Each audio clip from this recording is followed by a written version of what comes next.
Oh yeah. Split. I was trying to get a hold of Joey so I could pick him up today, but his phone wasn't working.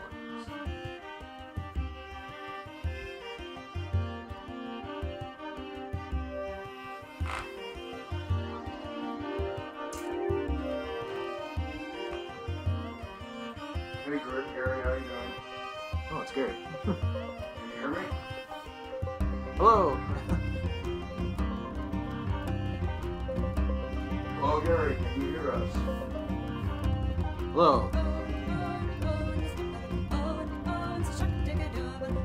Hello, hello.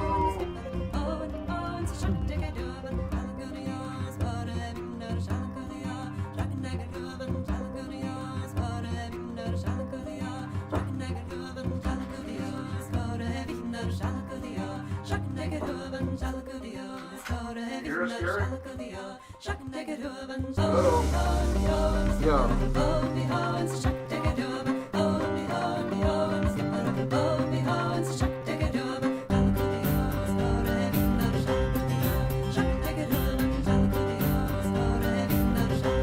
Gary. Hear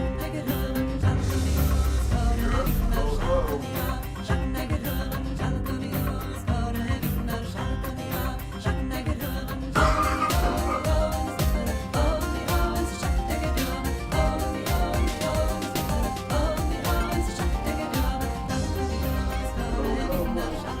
Yo, check.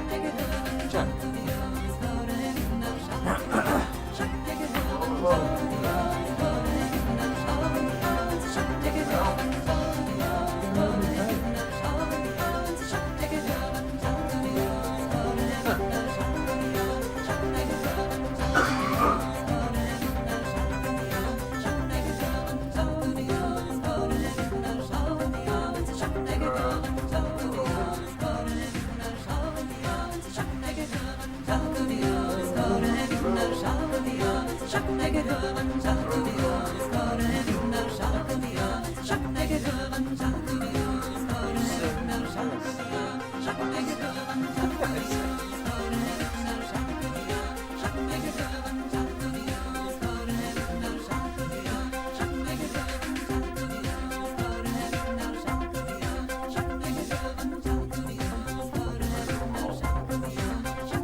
Hear us now? Hello. Yes, I can hear you. Can you hear me? Yes. Yes. Hear me this whole time.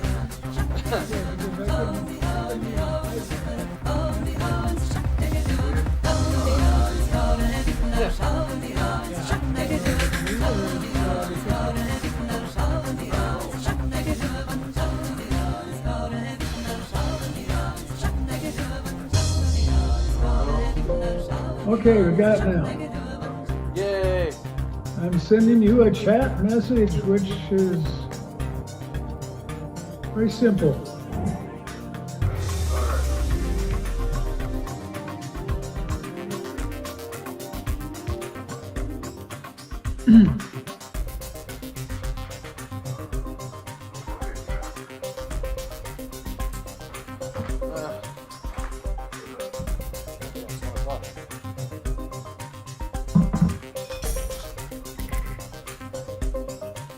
What's that? Yeah.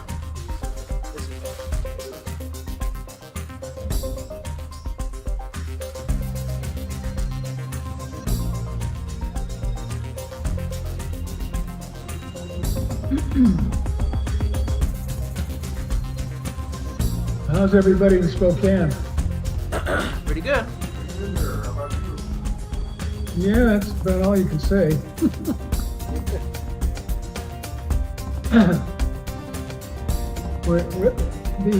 The library you have for the Ea Tolkien Society, you know, for your screen grab. Where is that anyway? Not sure. Hogwarts. I knew Hogwarts? when I put it up a long time. Yeah, it's really impressive.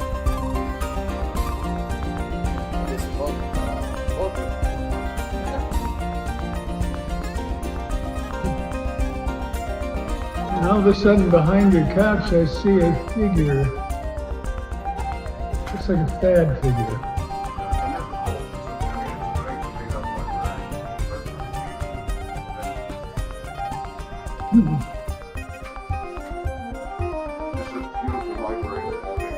Yeah. Yeah.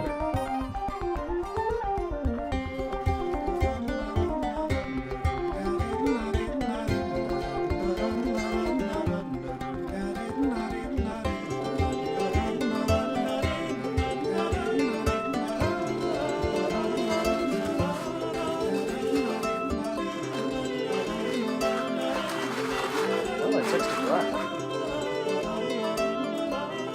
Yeah.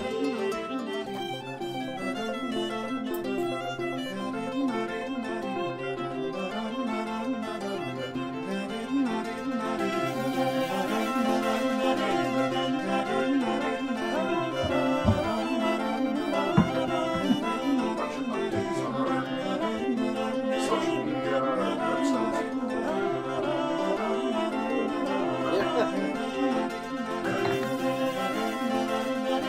You said there's updates? Something wrong with the servers. It's like our Twitter. I mean, so I could swear I did this. But our Twitter wasn't showing it. Really? What's that happen? Well, And I thought you were the tech expert. You don't know. I am quite perplexed.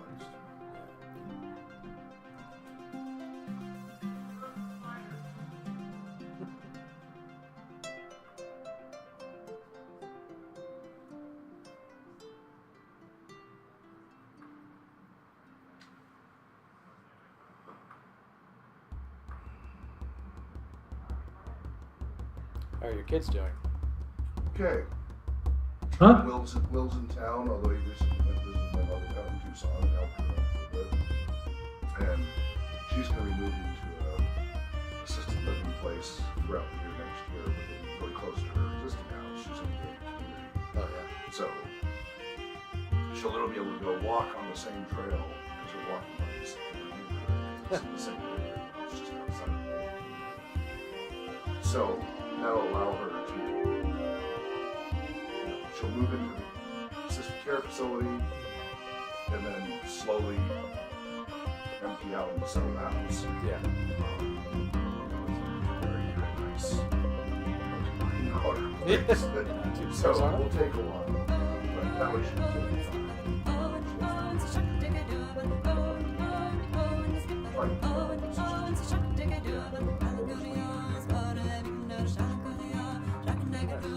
My wife went over.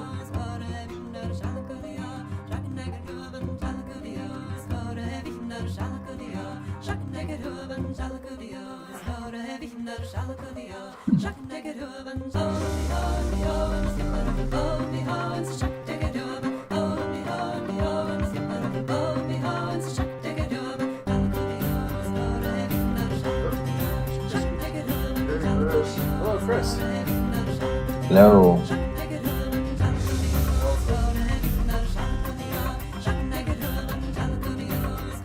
Seem very enthused, Chris.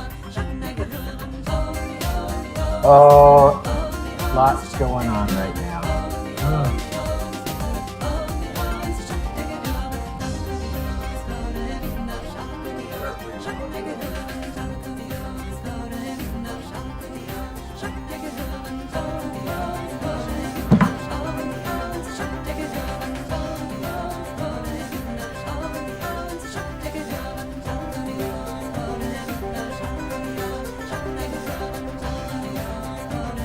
Brian said he was going to be here to be at your place.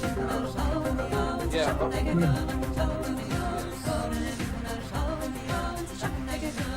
What'd you say, Anthony?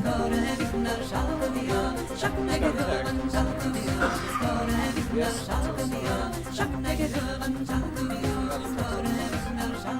Okay.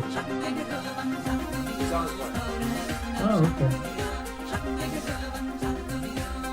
Is this place hard to get to, or what? Yeah, he got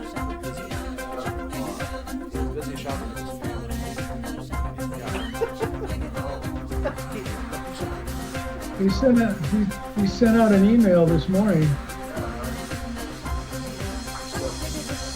I responded to him, what I can remember about last month's meeting. Yeah, so he'll be here.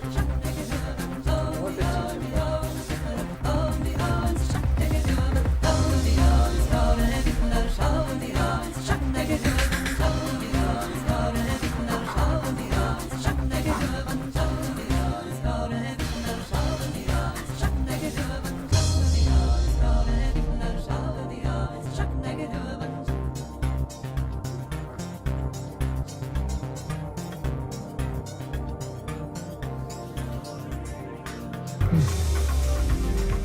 The couch is moving.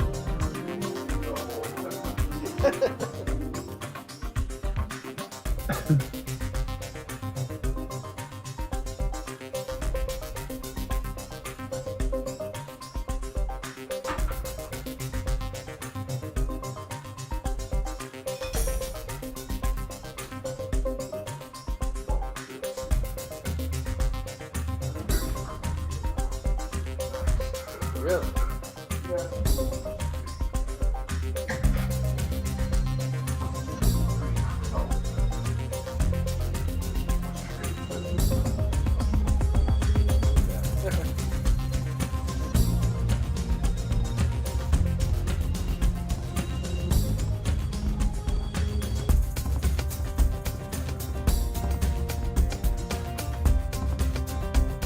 Ready to go live?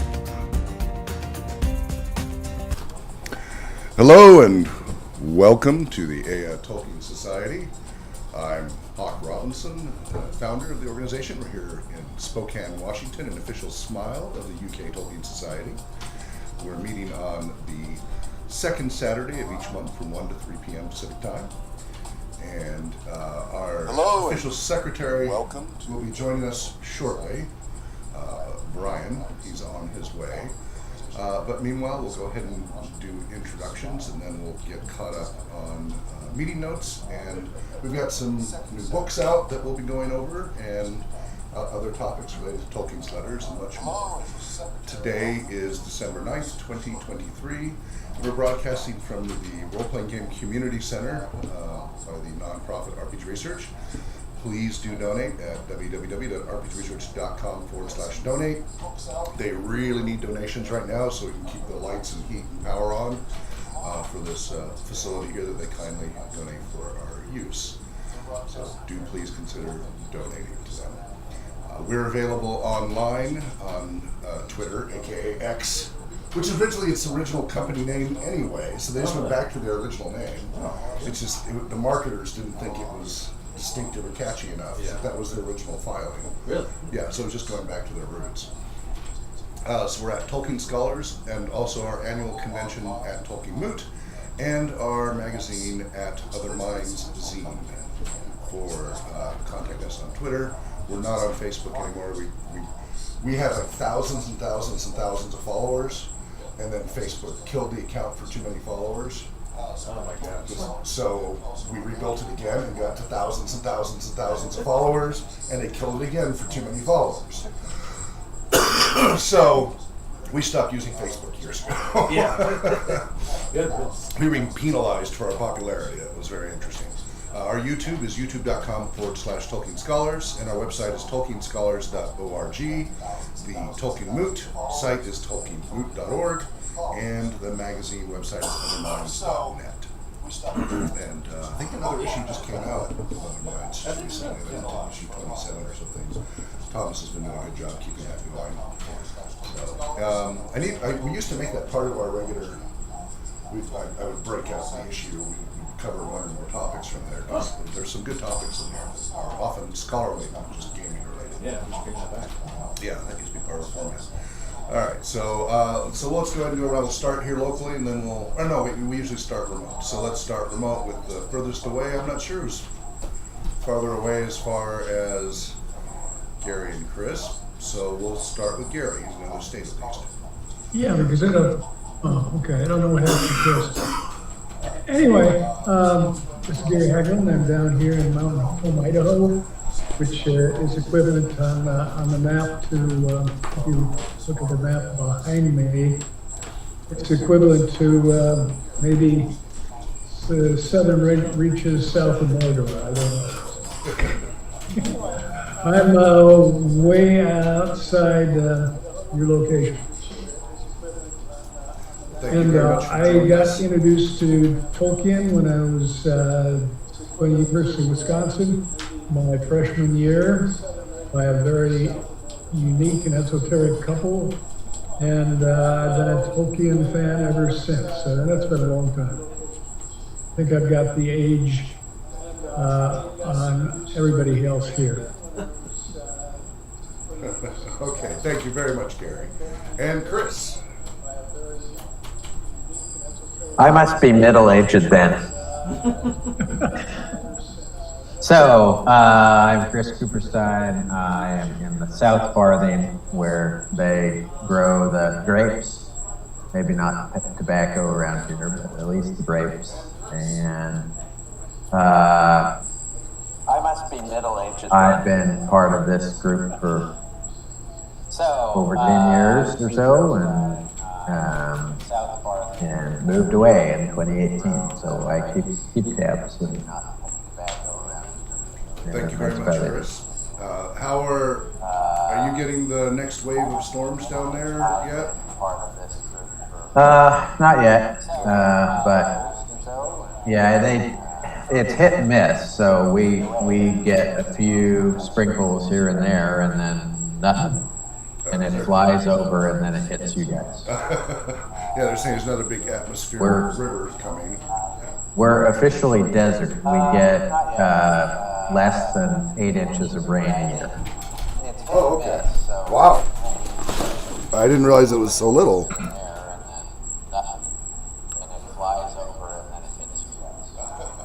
Yeah, I don't know what your elevation is, Chris, but we are too. We're high desert. And that's something like our rainfall here.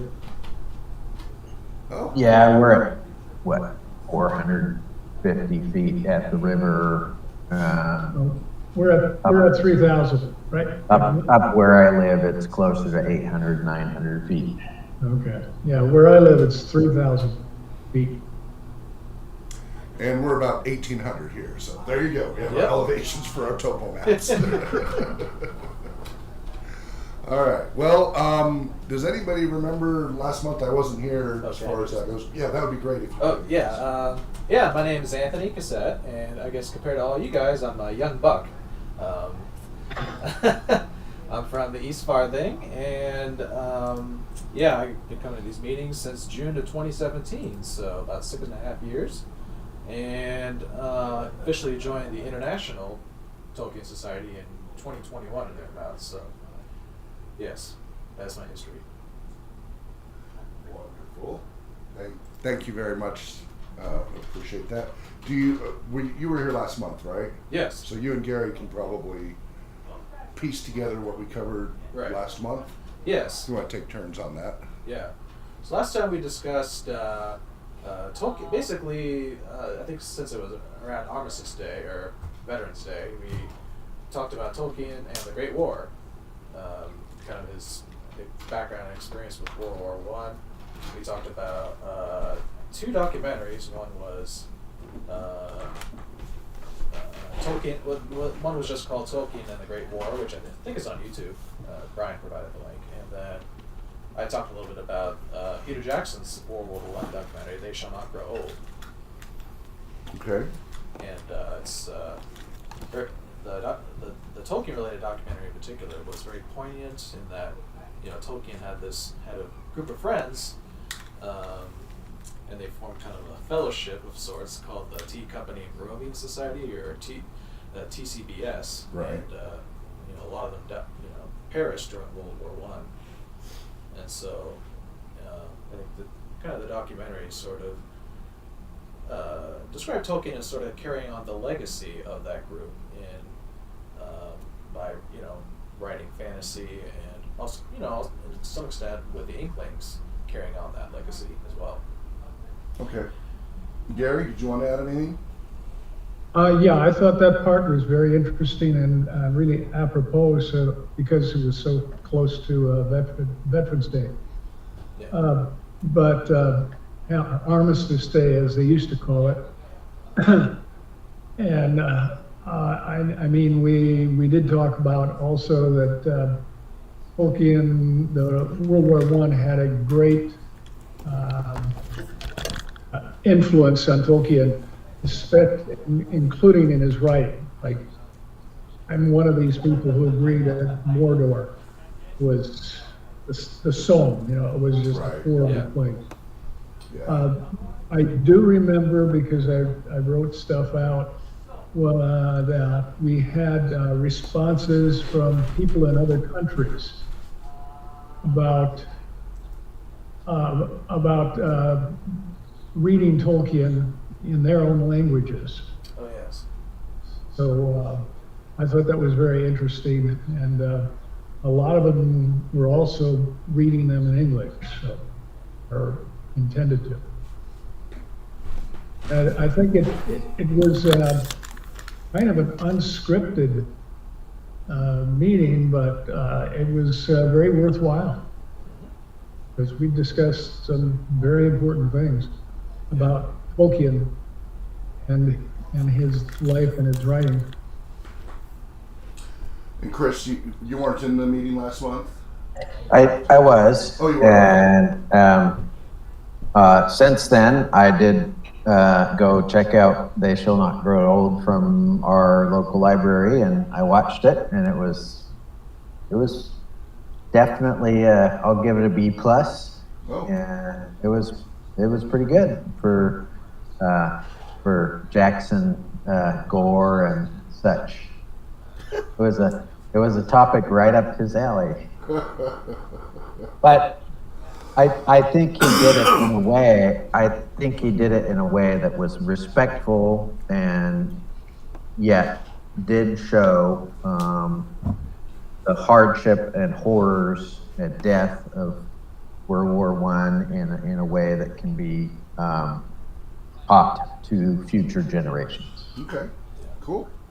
And one of especially First World War, the aftermath of that, I do remember another movie, which is not Tolkien related, but that was Chariots of Fire. Oh, yeah, I remember that. And remember when I think the English team was going to be training at Cambridge, and they walked into the, in the military we call it a mess hall, the dining hall. And on the wall were inscribed, just thousands of the individuals from that school who had died in the Great War, in the First World War. Right. Yeah. And that type of thing really brings it home. I like the They Shall Not Grow Old too, because we tend to think of people, especially in our younger years, as how we see them in their people who are older than us. And I remember a newspaper photo of my grandfather, who I always looked at as kind of bent over after years and years, a career of working as an electrician and all this other stuff, manual labor. And so it's interesting in They Shall Not Grow Old, because this is what those kids looked like in World War I, and they were not much more than kids. So it was very, very poignant for me. Anyway, who's that? It's me, Ryan has arrived. A secretary arrives precisely when he means to. Supreme Secretary. Supremely late secretary. Supremely late Secretary, yeah. So yeah, we've just been kind of going over what we talked about last meeting which was the World War I documentaries. That's right. They Shall Not Grow Old. By Peter That's Jackson, right. And Tolkien and the Great War. So. I was going to watch They Shall Not Grow Old. I didn't do it. It's been quite the crazy last month. Now, where is it available? Chris, I guess, rented it. I rented it. I got it from checked it out from the library, You can also And- get it from Amazon, Netflix. It's actually on Netflix. Okay. That's right. Yeah, I've heard good things about it. So Yeah, Chris gave it a B+, he said. that's a high praise from Chris. I would say. Chris is a discriminating man. Yeah, very. I have a soft heart for documentaries. Documentaries can be very good. So welcome everybody. And did we figure out? Was I just not able to delve deeply enough, pun intended, into the archive of videos to not find it? Because I looked and looked and looked and I did not see a recording of last month. Well, I I didn't I get think it was uploaded. recorded or not? Oh, but it not was streamed. recorded. It was Do you But remember not it was streamed. recorded, but then at the time we couldn't live stream it. So I need to upload it. Yeah, Yeah, so we okay. just need to upload So, it. sorry about that. Oh no, it's not a Yeah. problem at all. I think the most important thing always is that we can have the community together, Yeah. even if it's posted later or whatever. It's Yeah. no big deal. Yeah. So it just meant that I wasn't able to really get out any notes. But Hawk, it's really great to see you. Me too. And Anthony and Chris and Gary are with us online. Did we have anybody else? I know that 2 months ago there was a visitor, and I don't know. Yeah, she was.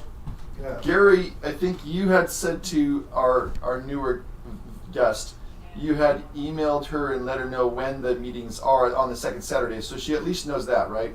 Yes. Yes, I did. Yeah, she's on. I think she's on the email list. Well, was she in the last one that you sent out about the Italian Tolkien Yes, she fans? was. She was, okay. The Italians marching to Mount Vesuvius to drop the ring in. I got a big kick out of that. Well, there's got to be a great Princess Bride connection there. Something about never cross a Sicilian when he's trying to throw the ring of power into the into the Mount Vesuvius. Well, thanks for waiting for me. Did you talk at all about Father Christmas letters? We have not gotten to that. I would suggest that for our meeting this month that we include a little discussion about that, if you don't mind. And I will start taking notes so that I can send notes out for Yeah. next month. So once you finish covering last month, then we'll talk about some of the new things we've Sounds got. good. Sounds good. So carry on, Anthony. Anything else related to last month's kind of Yeah. roundtable discussion of the Great War? Yeah. Well, I don't know. I don't think there's anything else to discuss about that. I think we did talk about a little bit about Tolkien in translation, right? Yes, we did read some pieces. Yeah, in different languages. Yep, that's right. My Experience. wife read the. What we did, Hawk, is we read the. What is that called again, Anthony? It's the. The ring verse, or not the ring verse. Yeah, like the ring. Yeah, the extended ring verse. Yeah, it's like it's the one ring verse at the beginning, Okay. and we thought that was a good sample. We found Spanish, German, and of course English versions to read. Okay. In Hebrew. Oh yeah, but we did not unfortunately have Sarah able to read the Italian, and I did get a message from her last month when I asked if there was some way that she might be available, and she said she's just been really busy lately and apologized that she couldn't join us. It's a very tiring period of life for me, and a lot of nights she's already in bed at 9 p.m. her time, which is noon here. Yeah. So she does have quite a few thoughts about the new Italian translation that she's reading just now. So maybe we can come back to that in January, Gary, and if I could maybe even interview her, you know, if this is a bad time for her, we could always interview, and then I could post that interview, you know, for us to listen to. So, Yeah, okay. Well, see what she says. do you have WhatsApp, by the way? You're talking about somebody who is so challenged. Oh, I'm sorry. The only reason I say this is because I'm not really a huge fan of WhatsApp. I prefer Signal because I feel like it's more secure. Yeah. But a lot of my friends in Europe, they like WhatsApp. So anyway, she's on that. But yeah, we did cover several languages. So What's that? except for Pig Latin. I will ask my IT specialist, who's my wife. What's up? What's up? Yeah. What's up? What's up, dog? Retro 90s there. Very, very. What's up? What's up? My kids are.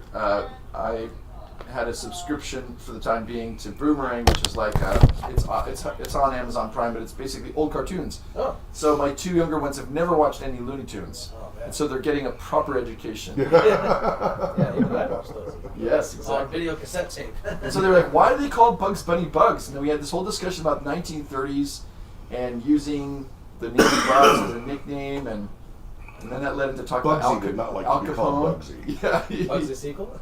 Yeah. He did not like that. Okay. All right. So basically, we had a discussion on the November meeting regarding Tolkien and the Great War, as well as translations of the Ringverse. Did I get everything? Was there anything else you guys talked about while I was gone? Letters. Oh, yeah. You know what letter numbers? So We'll find it. yeah, we've gotten up to I think around 222 there. So. Yeah. We'll be able to target that. Okay, before we, maybe question, wherever you want to fit it, but in talking about new things, I'm wondering if a good segue or pivot would be, so the Great War we were talking about, and I was just listening to our 2020 Tolkien panel discussion with John Garth. And he wrote the definitive work on Tolkien and the Great War, Right. but also had some comments on the Father Christmas letters. So we Okay. can either mention that now or after you share some of the things you've got. Yeah, I think after we. Okay, cool. Because we get. Did you folks see that Chris held up his? Yeah, we're gonna get into that. All right, carry it away. Okay. So Chris, what did you bring for show and tell today? Or not Chris, sorry, Anthony. Did you just call me a kid? Sorry, that's okay. Anthony, Oh, formerly known as Chris. yeah. Remember what I told you about? Oh, of course. Yeah, cognition. Okay, so you want me to talk about whatever? Yeah, what did you bring today? Show and tell. So the revised and expanded edition of Tolkien's letters has just been released. These contain 150 new letters written by Tolkien, and a lot of them, some of them are quite personal.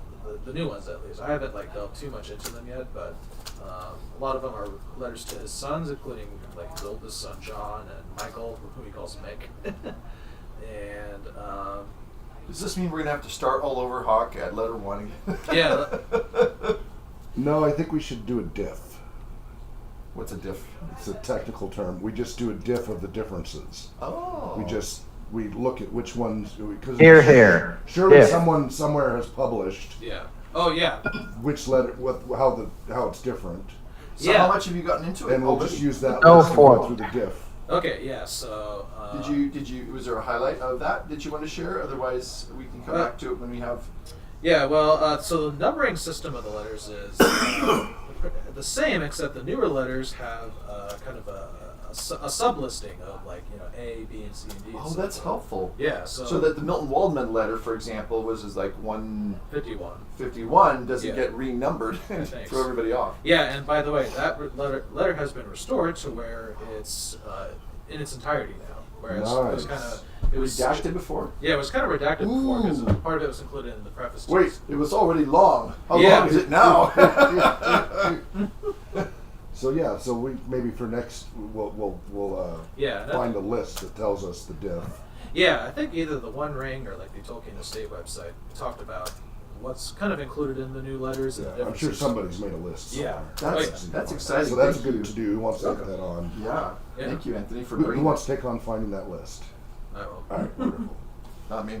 And then we can link to it. I on think the I've looked website at and it. everything. Well, that's great. We look forward to hearing that. That's something to anticipate in the new year. Yeah. Yeah. And that might be a good, also Oh, another topic. I just found it. Good. Good. Might be another good topic for today's meeting is to maybe make some plans a little bit for 2024. Okay. Might be kind of fun to Sure. just discuss some ideas. So, Anthony, so you brought that. It looks like you also have some other things here. Did you want to share? No, well, those are hawks, right? Those are hawks. Yeah, I brought 2 others. Right, Hawks Hawks birthday Showtime. presents in September.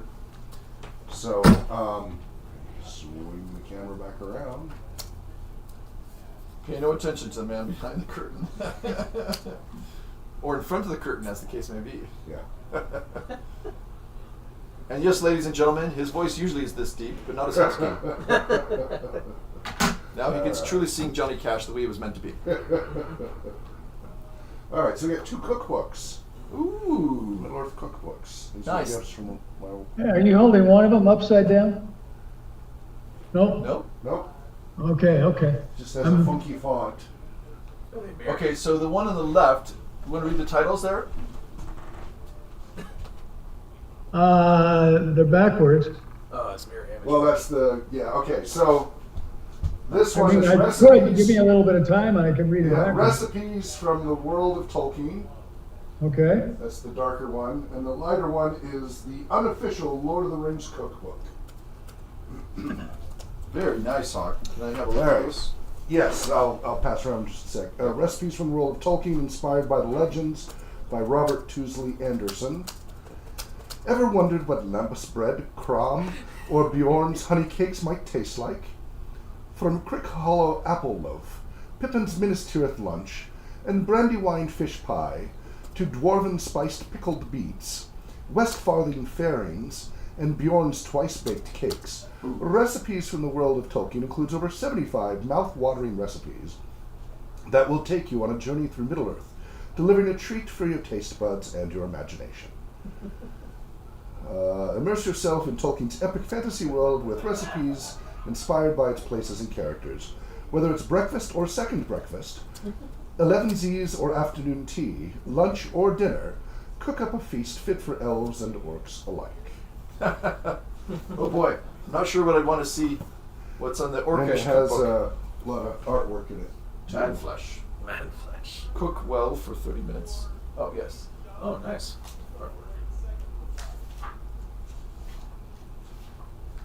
There's a well-established And tradition of since it's cookbooks, a isn't there? ring bind, you can lay it flat, which is convenient for Oh, yes. kitchen. The other one, the unofficial Lord of the Rings cookbook, for all fans of Lord of the Rings, From Hobbiton to Mordor, over 60 recipes from the world of Middle-earth by Tom Grimm. Excuse me. Here we go again. Breakfast, second breakfast, 11sies, luncheon, afternoon teas, dinner, and supper. Hardly any other work from world literature is as beloved and admired as j.r.r. Tolkien's. In both The Lord of the Rings and The Hobbit, Tolkien created incredible fantasy classics full of exceptional heroes, places, and adventures, and also full of culinary treats.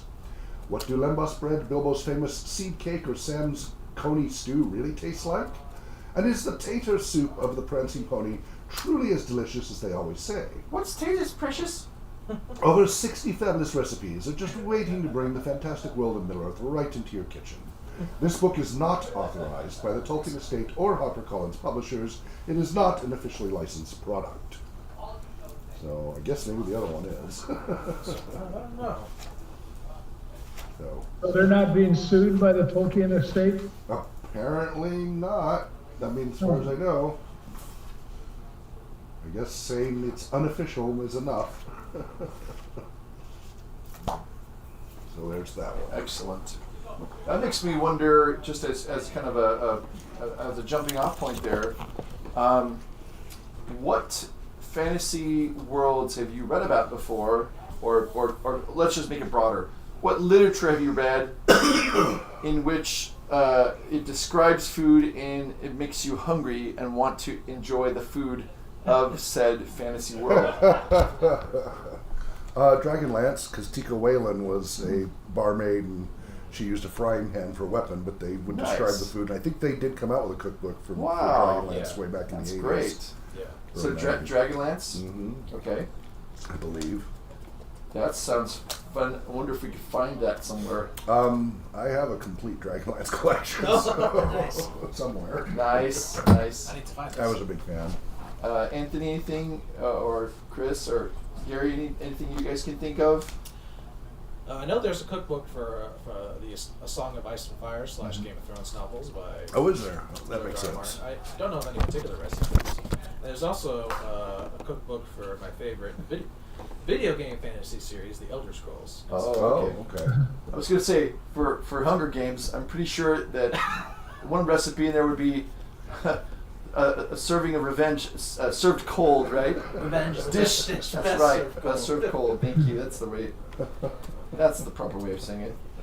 How about some Romulan ale? Mixed, Oh, there's uh, definitely with- Star Trek. with, there's many with Star some Trek recipes. For sure. Turkish yes. delight. For sure. Sorry, and brandy. Yeah. I love alcohols. Yeah, synthahol. This synthahol doesn't taste anything like the real stuff. Ew. I've never. I like this. Everything I've read, I've never really started really wanting any type of food.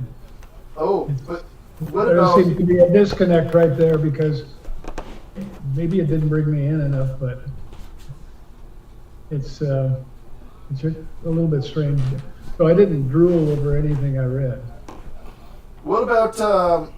There's actually. Well, maybe you've never read these, but the Redwall books. Love those those. are full of descriptions of food. Because they're very food centric. Very food-centric. I don't think I've read those, but Yeah. Yeah. Yeah, they're For my kids. more like kids or YA kind of. They're fun Yeah. adventures. Pretty. We have a role playing game based Yeah. on those. Really? Yeah. but I mean all the way through The Hobbit, The Lord of the Rings, etc. Food is mentioned one way or the other. What is it? Beorn's honey cakes and things like that, and it just doesn't do anything for me. You're just not a foodie. What about? I'm not a foodie at all. Have any of you read Brandon Sanderson's Stormlight Archives? I've started to. I'm sure Drake has. It's exceptionally good. Yeah. It's probably the best series on fantasy I've read next to Tolkien. Wow. That's high praise. And he is still, I think his book 5 comes out this fall or next fall. But in it there is a cook who is like legendary and makes incredible. And so this band of brothers, this group of former slaves who've been made to carry this bridge into battle, they all have different flaws and problems, and so what brings them together is every night is the food, and over food you often open up to each other, and so they do. And so I've always thought, oh, that's kind of neat. He does make you think, whoa, what does that soup taste like? I'd like to try some of that. Yeah.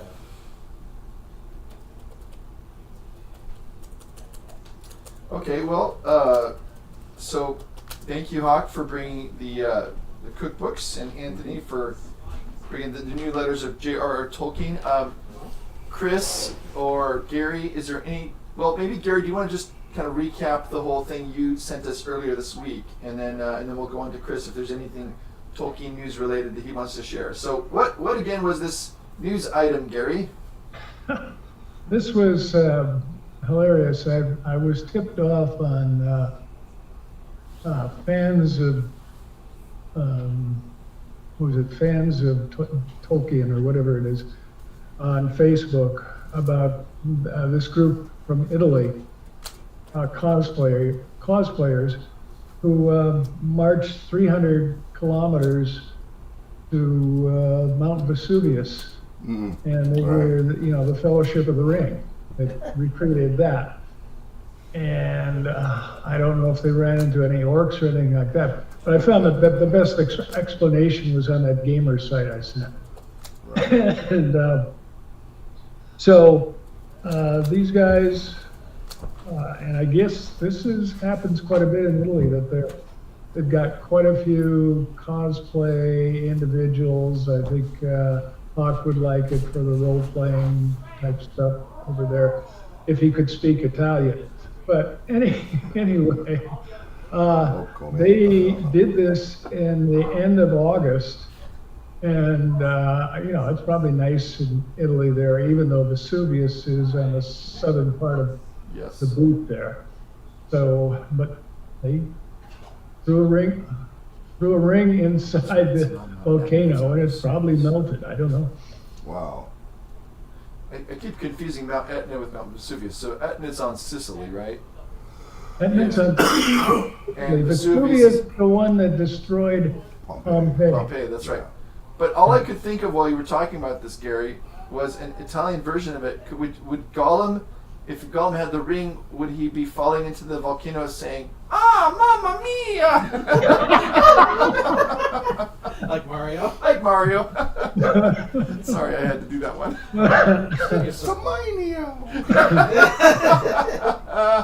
It's me, Gollum.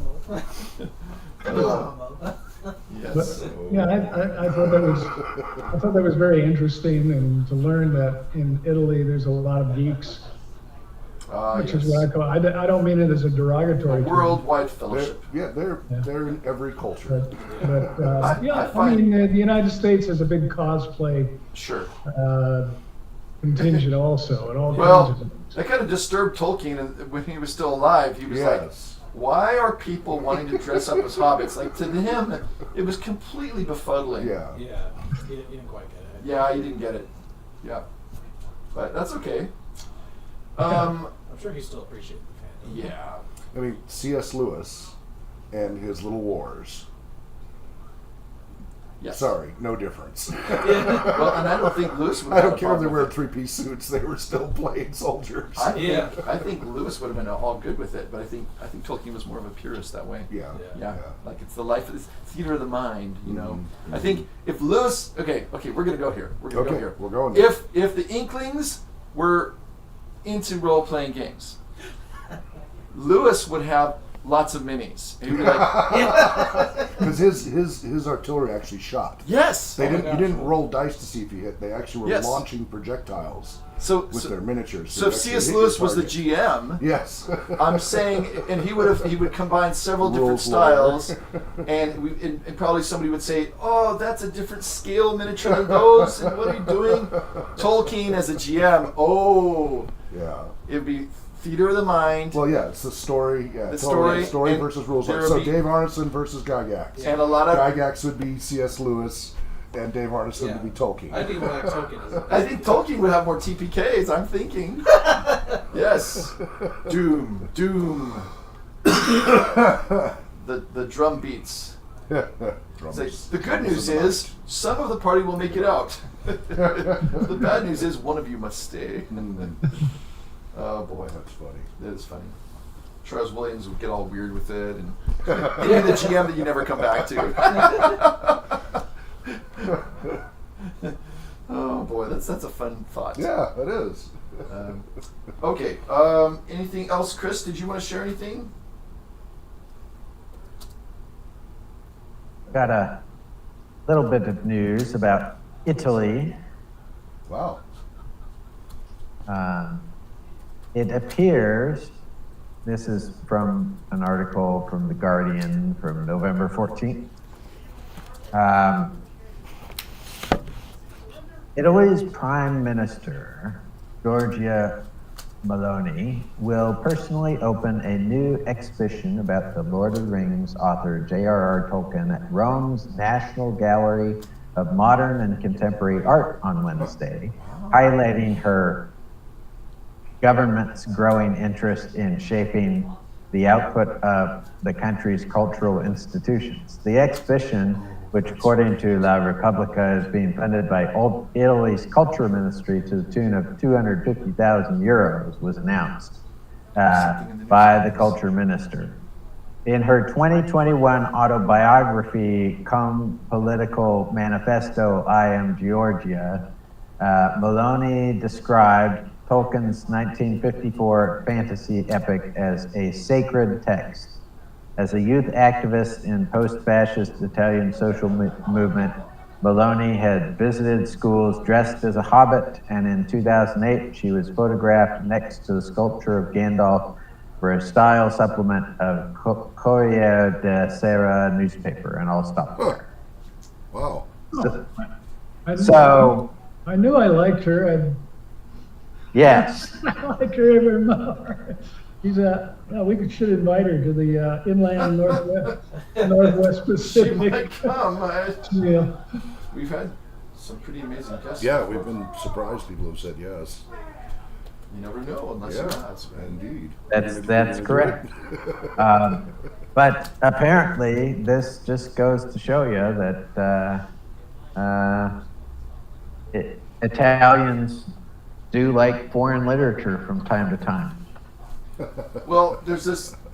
Now that you mentioned this, Chris, it reminds me of something I'd heard about, but I wasn't really very familiar with, and that is that some people are not happy about this because they're saying that the Lord of the Rings is becoming a symbol for Italy's far right and Of neo-fascism. Conflating the two. But the I'm whole not sure that's the Nordicism and case. all of that. Yeah. Yeah, they're trying to make They throw around the term far right, but what is it? The traditionalists. Yeah. And they want to keep their culture. Sure. And this is, well, it's not Italian, but it's. It's European. So there's Yeah, a whole it is group European, very in social European. media that associates it with Nordicism, and Nordicism is white supremacy. Ah, okay. So that's how they Yes. tie anything to do with the Edda and Nordic Edda and all of that as white supremacist literature. Yep. Which is Yeah, well, I mean, preposterous, but it's what if you they're get teaching in the people right now. CRT, it's Yeah. But you've getting got back to to Italy. divide everybody into oppressed and oppressors. Right. But if we're looking at Italian politics rather than American ones, what I'm trying to understand is if Chris, if what you read said that Giorgia Meloni, if I'm saying the name right, Yeah. was an activist, was a post-fascist activist. How is it that some people are associating her party with neo-fascism? Because she has come around between now and then. Oh, okay. If So you she's more conservative than listen, she used to be. if you listen to some of her when she was running, if you listen to some of the translations of those speeches, you will come to understand she used to be socialist and has come around to the point of saying, no, preservation of the family is far more important. Preservation of personal autonomy is far more important. And so it reflects a Okay. cultural shift, not just of her, Right. but of the entire culture in Italy, and maybe they're just learning from their Sicilian neighbors who have always had a conservative culture.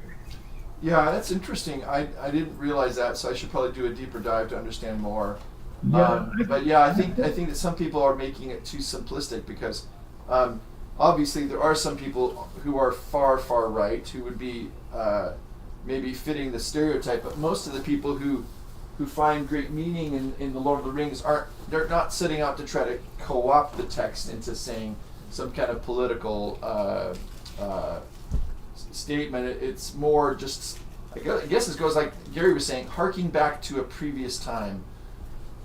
Yeah, well, I mean, the Italians have got a lot to be proud of. I do remember, and I apologize for getting a little bit political here, but one of the, I can't remember her name now. I got one of her books, but very angry lady. She's long since passed away, but they described her as Pope Benedict's favorite atheist. But she was very upset about what was happening to the culture and how Europe, like the United States, got a huge influx of illegal aliens. In Europe, the elites have actually let them in because European women haven't been reproducing at the a rate that's going to keep the population going. So anyway, this has caused a lot of disruptions in their societies, and there's pushback. And she was elected because of that pushback. But yeah, she says they're Yeah, this the culture, our culture. Oh, are you there, Gary? Did we lose I you? lost him. Yeah, I think- actually, just to build on what Gary said quick, Italy specifically, of all the countries in Europe, I believe it has the lowest birth rate, and is it fell. I think they're almost at just barely making replacement rates. Oh no, Europe's been below. Oh, that no, for a no, long no, time. it's It way is below Way below for 2.1. Yeah, to and 2.5 they're replacement. down at the bottom, right next to Japan. Oh, you're right. Okay, here it is, 1.25. Yeah. So Yeah. yeah, so yeah, you've got a shrinking demographic. So yeah. Yeah. Well, and I think this. I mean, I appreciate Gary your restraint. I think we have to not go too deep into politics, but I think it is relevant.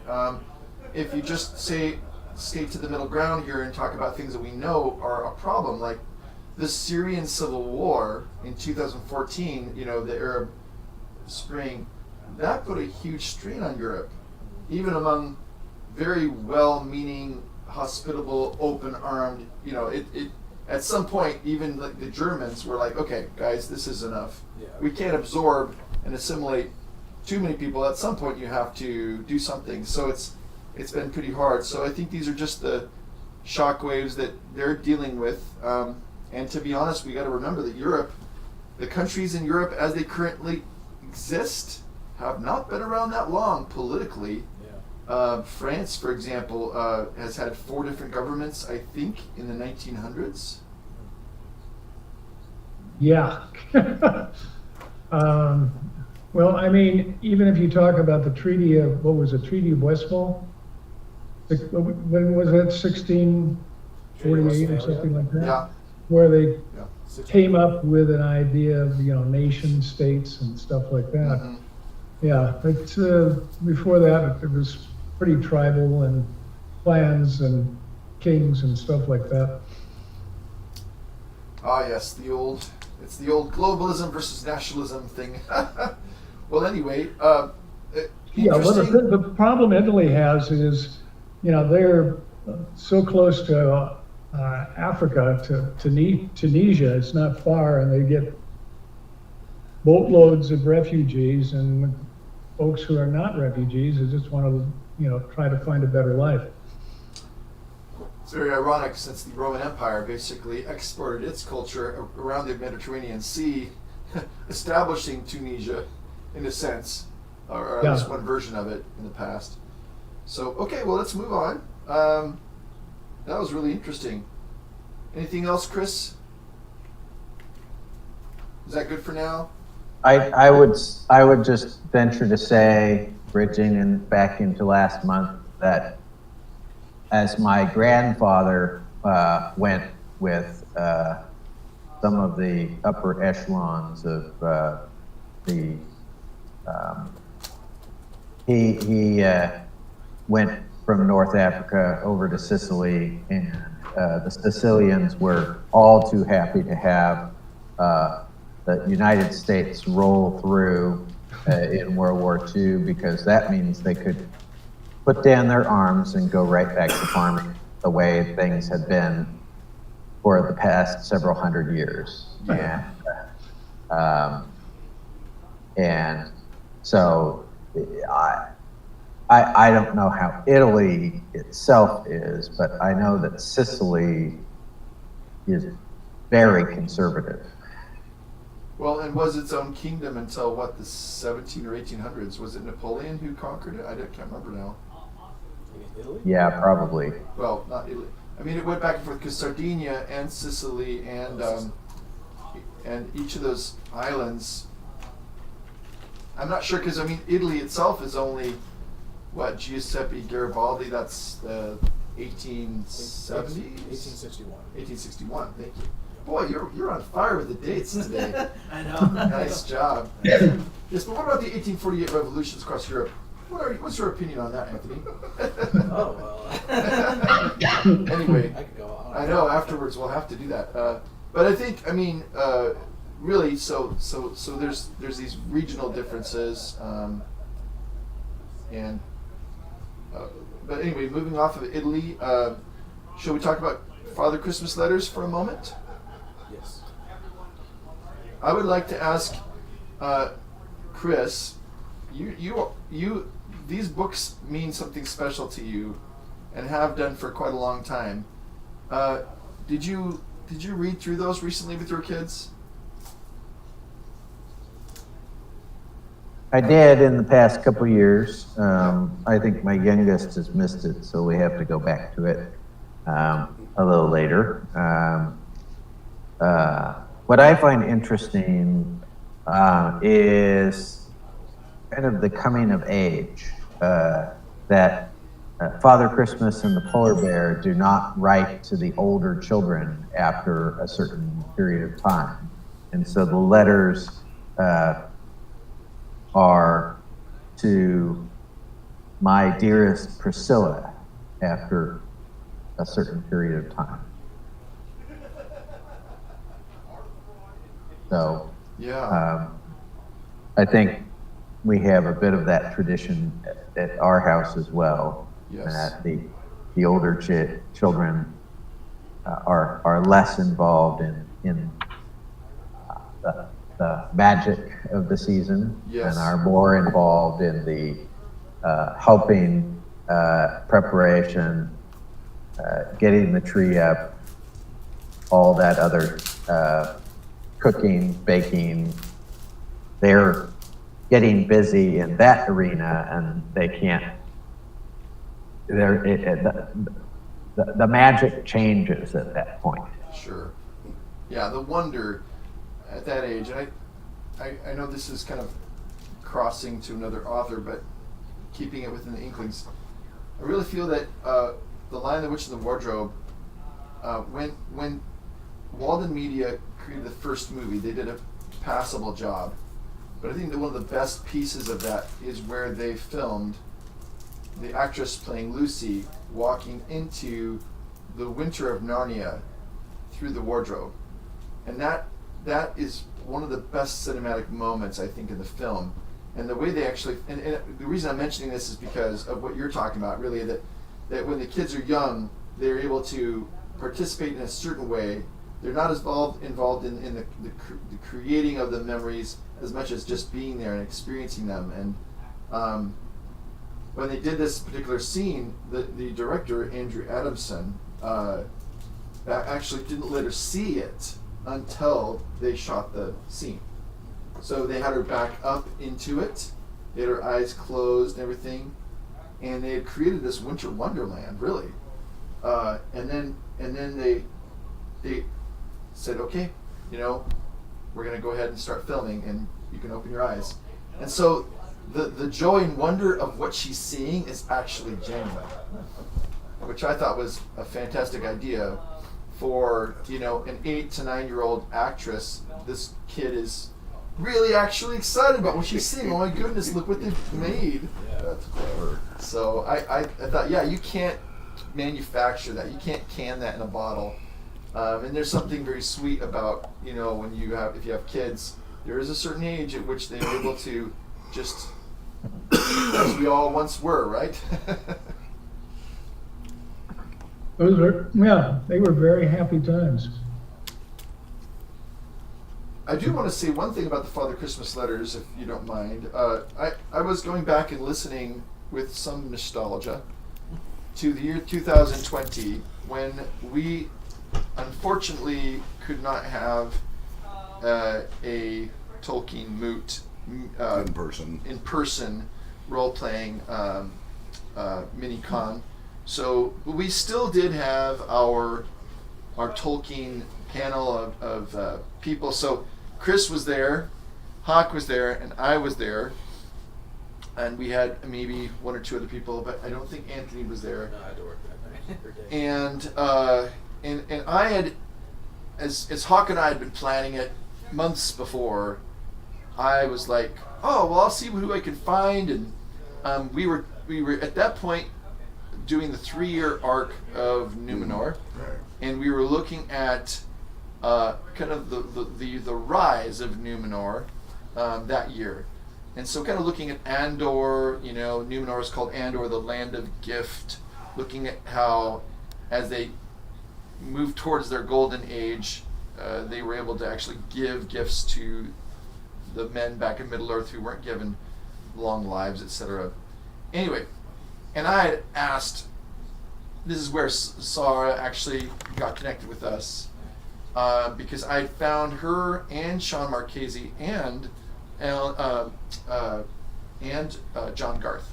I had reached out to all three of them and just said, we're doing this, and it's, we're exploring this. Would you be interested? And of course, I had asked them before COVID-19 and all that. So suddenly their schedules were wide open, and they agreed to it. It was a real joy.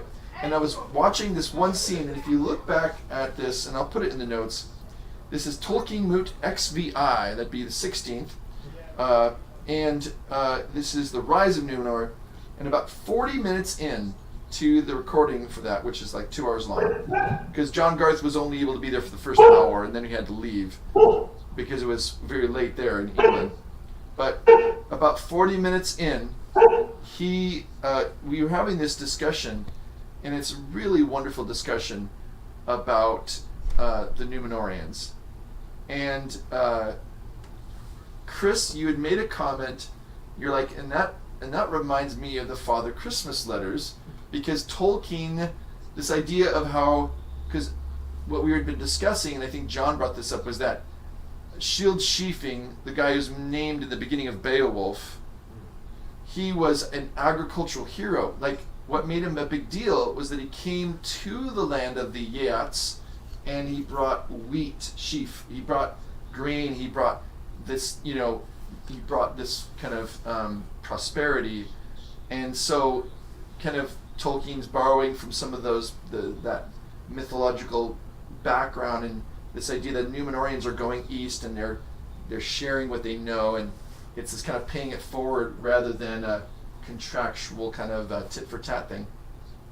And Chris, you said, well, but this is the way Tolkien was in his own life. He wrote himself in his life into his stories, and in the Father Christmas letters, he's kind of creating something for his children.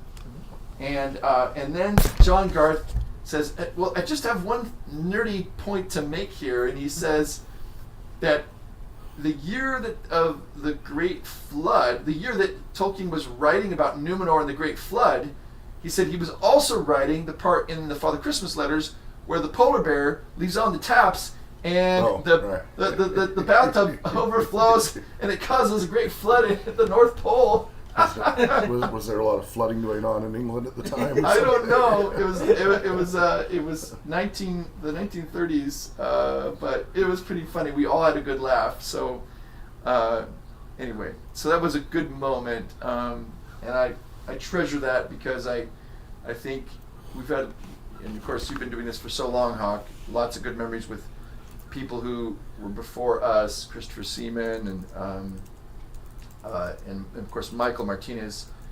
But that's something in recent memory, that kind of a strange moment in time where people were not able to have their normal freedom. And here we were as the Ea Tolkien Society meeting, getting together across continents, Italy, England, the United States, and able to share some, just kind of some fun. The Thames flood of 1928. Oh, the Thames. Yep. So I wonder about this in terms of being an academic. And then Lynmouth flood in 52. All the children, all the college students have headed home for Christmas break, and you're done grading, or either you're done grading papers or you want to take a break from grading papers. And this seemed to be one of the ways that Tolkien would pass the time between finals and Christmas Day, was to spend an inordinate amount of time drawing something very pretty for his children. It's just about the right amount of time too, right? Because you've got Yeah. your holidays begin probably around the 10th of December, something like this. This gives them about 2 weeks. Yes. And so the first week he's grading papers and he gets done and he's sitting around his office. And what does he do? But his mind turns to his children. That's And wonderful. they don't have any money back then in the middle of this depression. They can't buy something like we do. And so he pours all this love and care using university ink and resources in making a fantasy world for his children. Yes. Yes. Very good. I love that. Are you implying that nowadays if he tried to do that, he'd get in trouble and be canned? Oh no, I Or am they would saying change that the his- graft is an order of magnitude worse today Oh, than it okay. was then. Yeah. What year? Can you look up, Chris? Well, I can look it up right here. I'm just curious which letter it was where the polar bear leaves the water on. If it was 1936.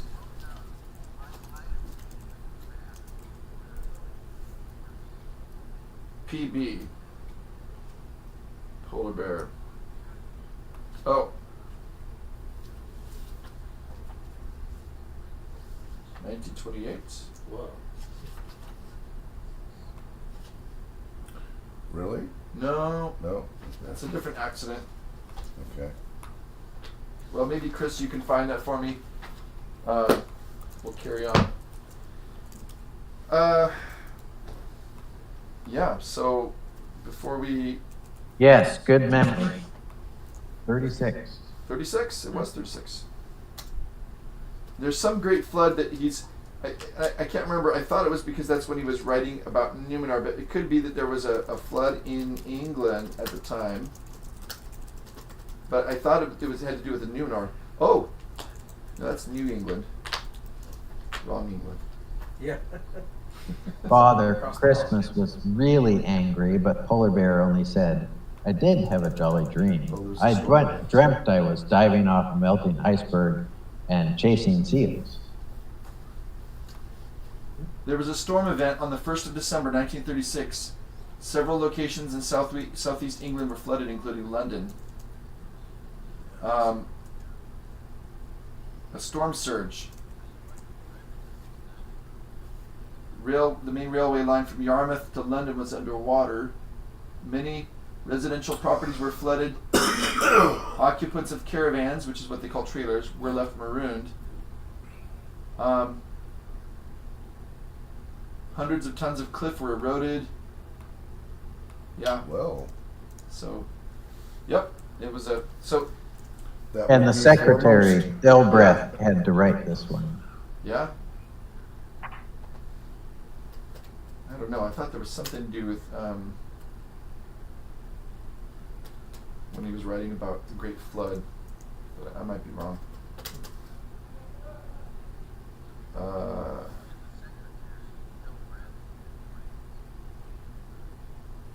Oh yeah, Tolkien began writing about Numenor around 1936, at the same time that he began crafting a story called The Lost Road.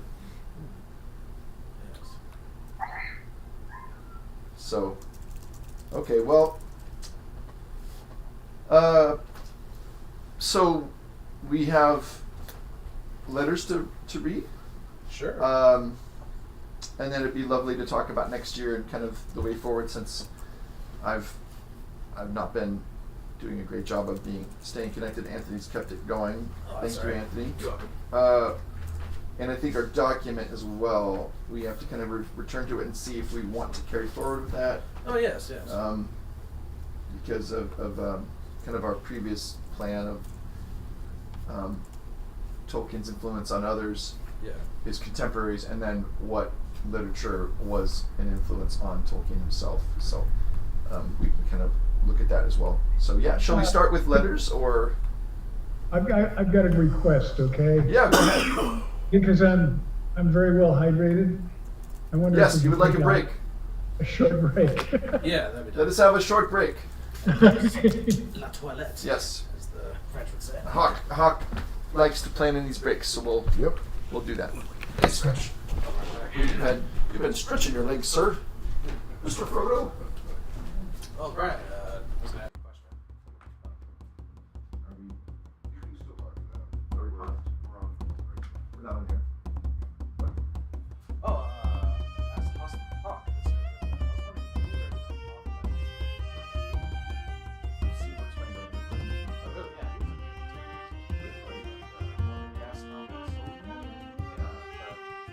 Yeah, they're kind of circular.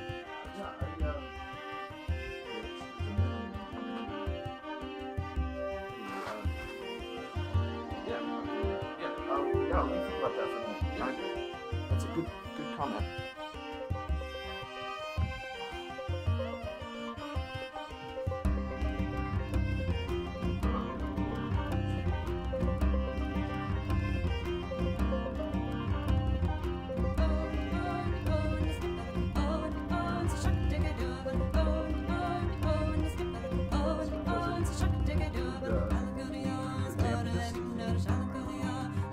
The rise and fall of this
Thanks, guys. I needed that.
Well, and so this next piece, are they ready for us to talk? Yeah.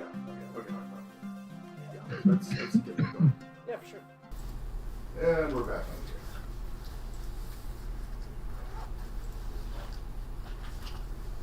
Yeah? We're back on the air. Okay, great. Well, let's go ahead and pick it up then. If you guys don't mind, let's begin with the next letter that we need to read. So if you can find your copy of Letters of Tolkien, new or old. And I won't be reading today because of my lungs. Yes, please take a break for that. We understand. So I think we're on letter 222. Correct me if I'm wrong. Can I correct you if you're not wrong? That is kind of contradictory. Because the last letter we read was Tolkien getting a sense of an appreciation for his long and invaluable services from the board and the faculty of English in Oxford. And 222 is about Gawain and the Green Knight. Didn't we briefly touch on that? I'm wondering if I we don't read think this. so. Okay. And didn't we figure out that the pronunciation was Gowan? Yeah, I think the proper Welsh pronunciation is Gawain. Well, it was the West no, it wasn't the West Saxon dialect. It was the Like English Midlands or something. Midlands. Mm-hmm. Yeah. Guys, I hate to break in, but is there something wrong with the camera at the RPG Center? Are you not seeing us? Hello? Yeah, because you all got really blurry. Uh-oh. Oh, that's odd. I wonder if you want to. What if you refresh the Jitsi? Would that do it? Okay, how should I do that? What about, does that make any difference? No, that's not any better. Chris, what does it look like to you? Chris, Hello? The same. you're seeing blurriness as well? Okay. So this is a problem on our end. Yeah, likely on your end. That's fine. I'll live. Yeah, well, I live too, but Let me, I don't know if it's gonna come across the YouTube like that. no, it's not. As far as I know, it's fine. Okay. Be the client. Yeah, have you guys tried refreshing your browser? Your browser might need a refresh. Or else I might need to.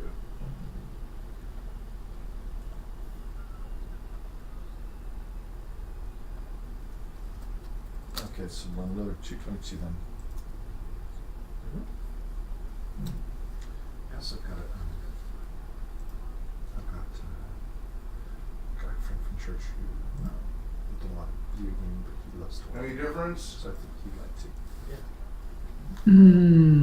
Not really. Okay. Huh.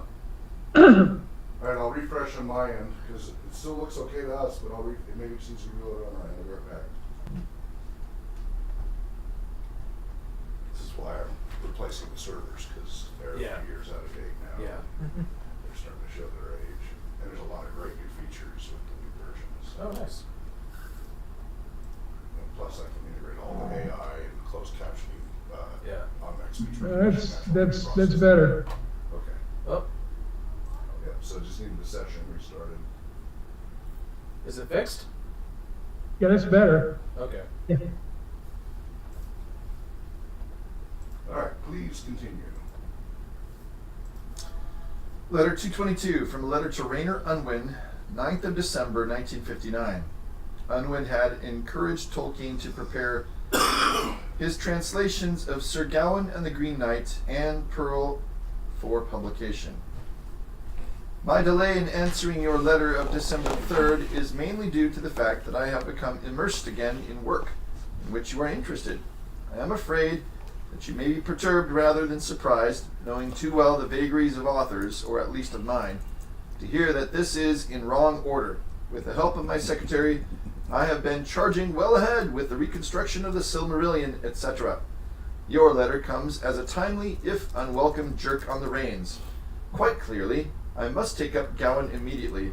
I shall not manage it before Christmas, but I recently ordered and inspected the material, and I do not think that the actual text of the translation of Gowan and of Pearl now need very much work.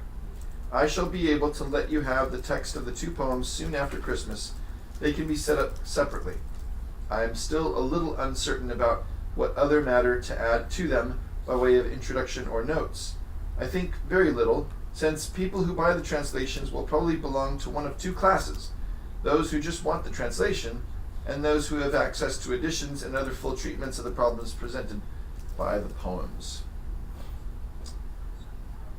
And that's the end of that letter. I seem to remember, Chris, you had a copy of that. Is it Sir Gawain and the Pearl and the Green? Sir Gawain and the Green Knight, Pearl and Sir Orfeo. Is that right? Yes. Sir Orfeo, yeah. Right. So, I guess my question to the group is: does anybody know if that particular text that has been published, if that's a more fairly recent bringing together of those things, or from the reading this here, it sounds like in 1959 that those 2 were already paired together because they're short, right? That Sir Gawain and the Green Knight and Pearl were going to be put together in one publication? Probably, yeah. But of course, the translations by any measure weren't published until after Tolkien's death in 1975. So. Oh. Yeah. Actually, it was the first thing that Christopher Tolkien published. Was it? Yeah, and then the Silmarillion came Okay. soon after, in '77. Got it. The year Star Wars came out. Yes. What else? I mean, that's like, for me, 1977. That's the key thing that happened that year. Oh man, I wish I was as old as you. I know. Well, thank you. Sometimes I think that. Sometimes I don't. I won't go off and riff on remembering being in the parking lot waiting for that movie, but Yeah, I remember watching it in California, and then because of the divorce, I moved to Utah. And it wasn't in Utah yet, because it's back when they shipped the canisters. oh, So I got to see it in California when it was new. And then I'm in Utah trying to tell, and I'm 7, right? Like 6, 7 years old. there's this movie. And I'm telling everybody about this excitedly. Like, oh, you have to see this movie, it's so cool. Because I saw the original Star Wars in the theater Yes. during its first run. Yes. Wow. Like close Well, to in 20, California, like things are close to 20 times Exactly. total. So. You're gonna get. Well, they used to stay in the theater for months. Oh, yeah. You know. And I mean, what a great movie to just watch, right? Yeah, So, I went to different theaters.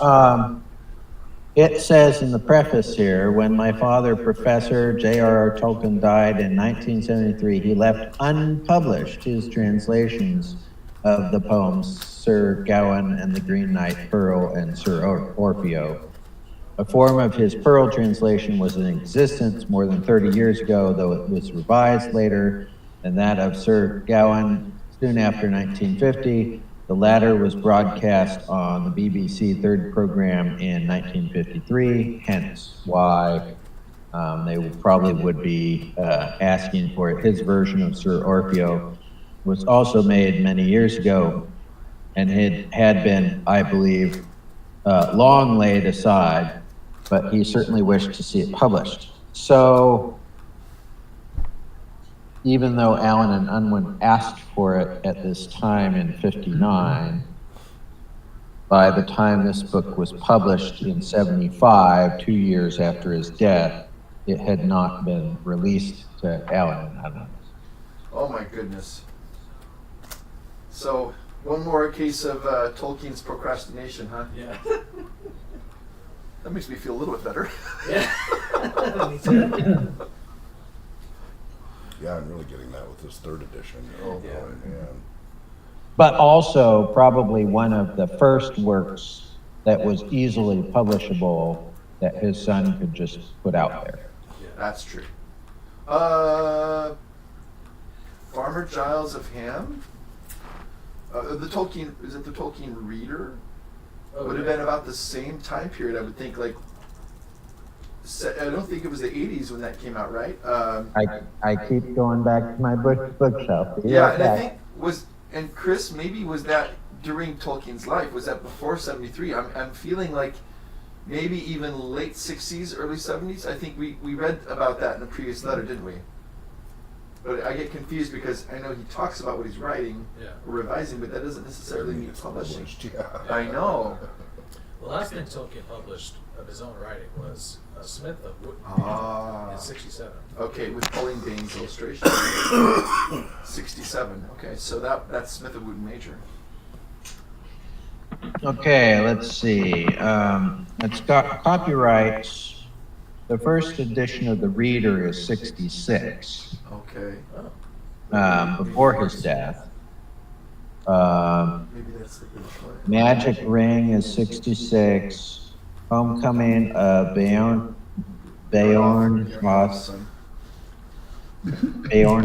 Home Sun, 53.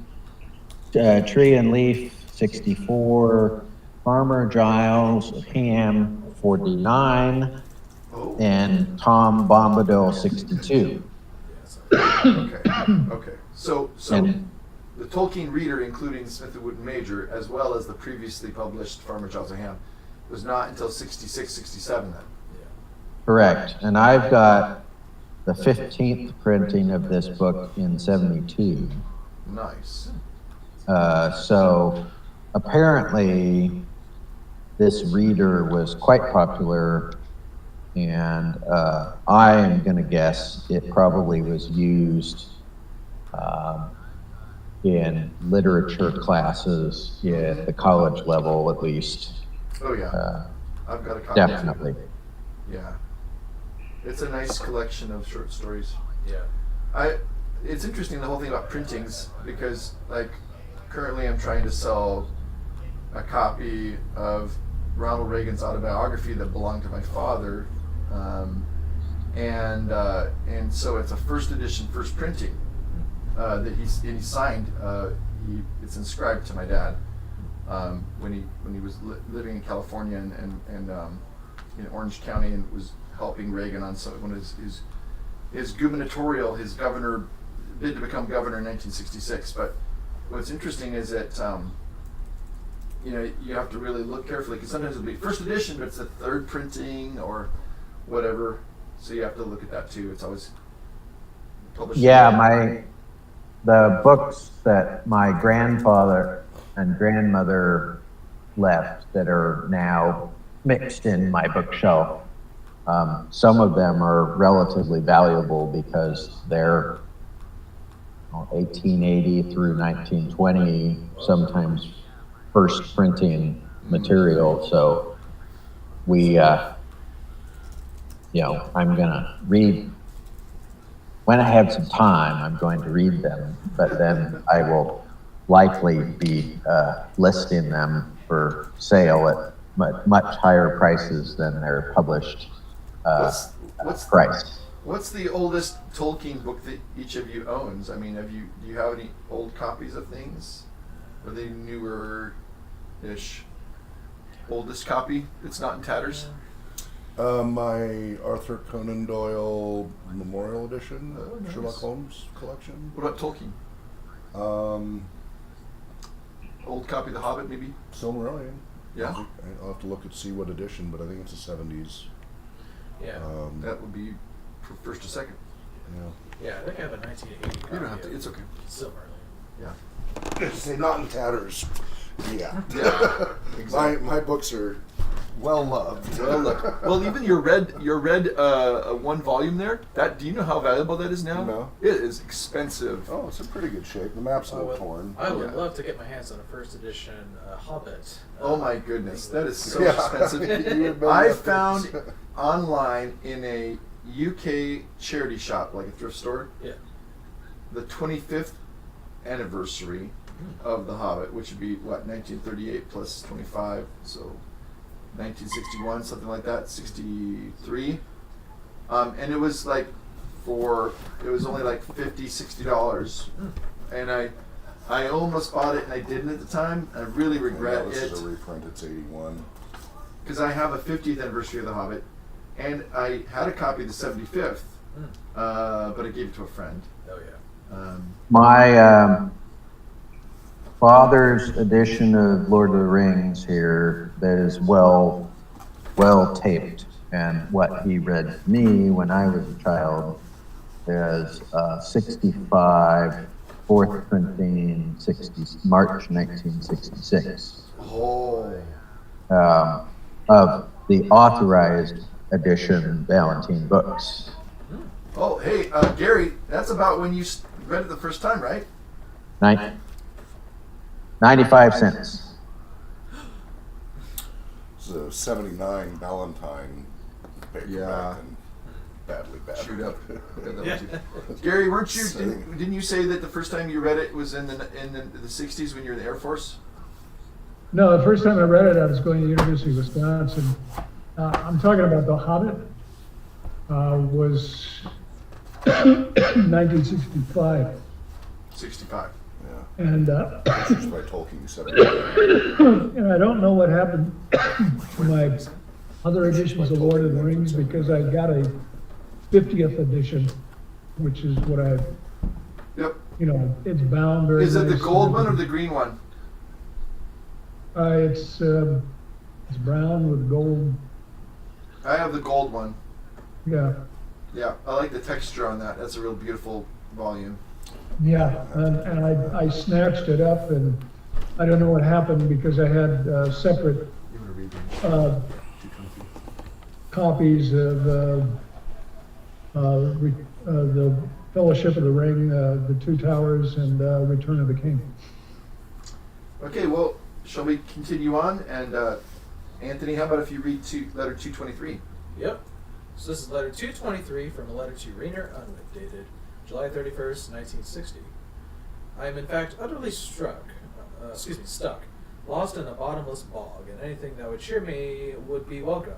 The crimes of omission that I committed in order to complete the L of the A are being avenged. The chief is the Ancrene Rule.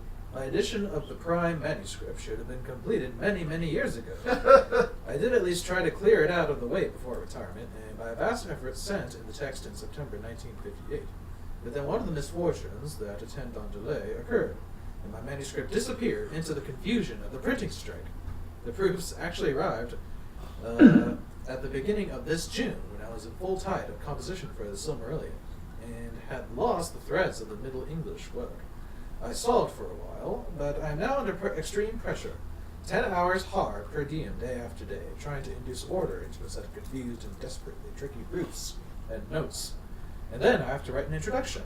And then there's Sir Gawain. Until the proofs of the text at least have gone back, I cannot lift my head.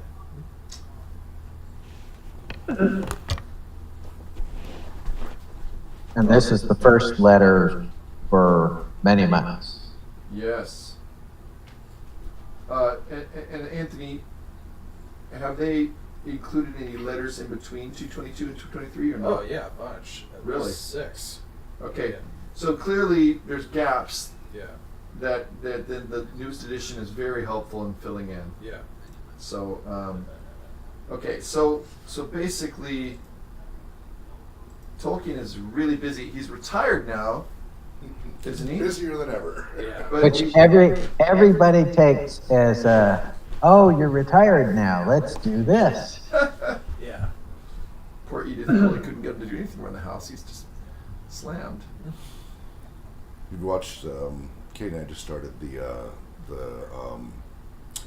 is it the Professor and the Madman about the Oxford Yes. OED? Just Oh started my watching goodness. that. Is it good? So, and I was, so far, yeah, Mel Yeah. Gibson is, Yeah. it is good. I was relating to the obsessive work style. Like, sure. yeah, I can relate to that, Yes. that binging and forgetting to come in for dinner and all. That's true. It takes that level of intensity to do does. new things. Mm-hmm. Well, I think part of what's hard here is I don't think Tolkien really had much from his previous letter he had said last time in 221 maybe. He doesn't get much of a pension. So now that he's retired, he's working hard to try to be able to pay the bills. Yeah. I mean, he's living comfortably, but it's not like he's Clearly doesn't like it. And he says he's under extreme pressure Yeah. to try to get these things. And I get the sense he's he would rather be doing something else. I don't know. Or, I don't know. He may be just using that as an excuse. Well, per diem per day, Yeah. the per diem probably stops if he doesn't get a chapter. You know, he has to get a chapter to the publisher each week, and if he doesn't, the per diem stops. Yeah. There's a very interesting page on Tolkien Gateway about the Ancrin Wesi, which is also called the Ancrin Rule. And it's an early Middle English text for Anchoress's guide. So it's a guide or set of rules for the lives of female religious recluses or hermits. That's what an anchoress is a woman who lives on her own as a devoted person. So the book contains an introduction by N.R. Kerr and a prefatory note by Tolkien. The main text is in Middle English, untranslated. It also presents on frontispiece 2 pages from the manuscript.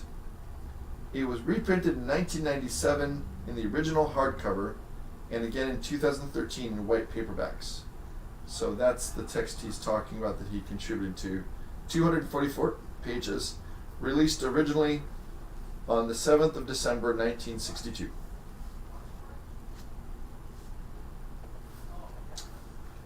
Would somebody else like to read? I think we probably have time for one more letter. Letter 224.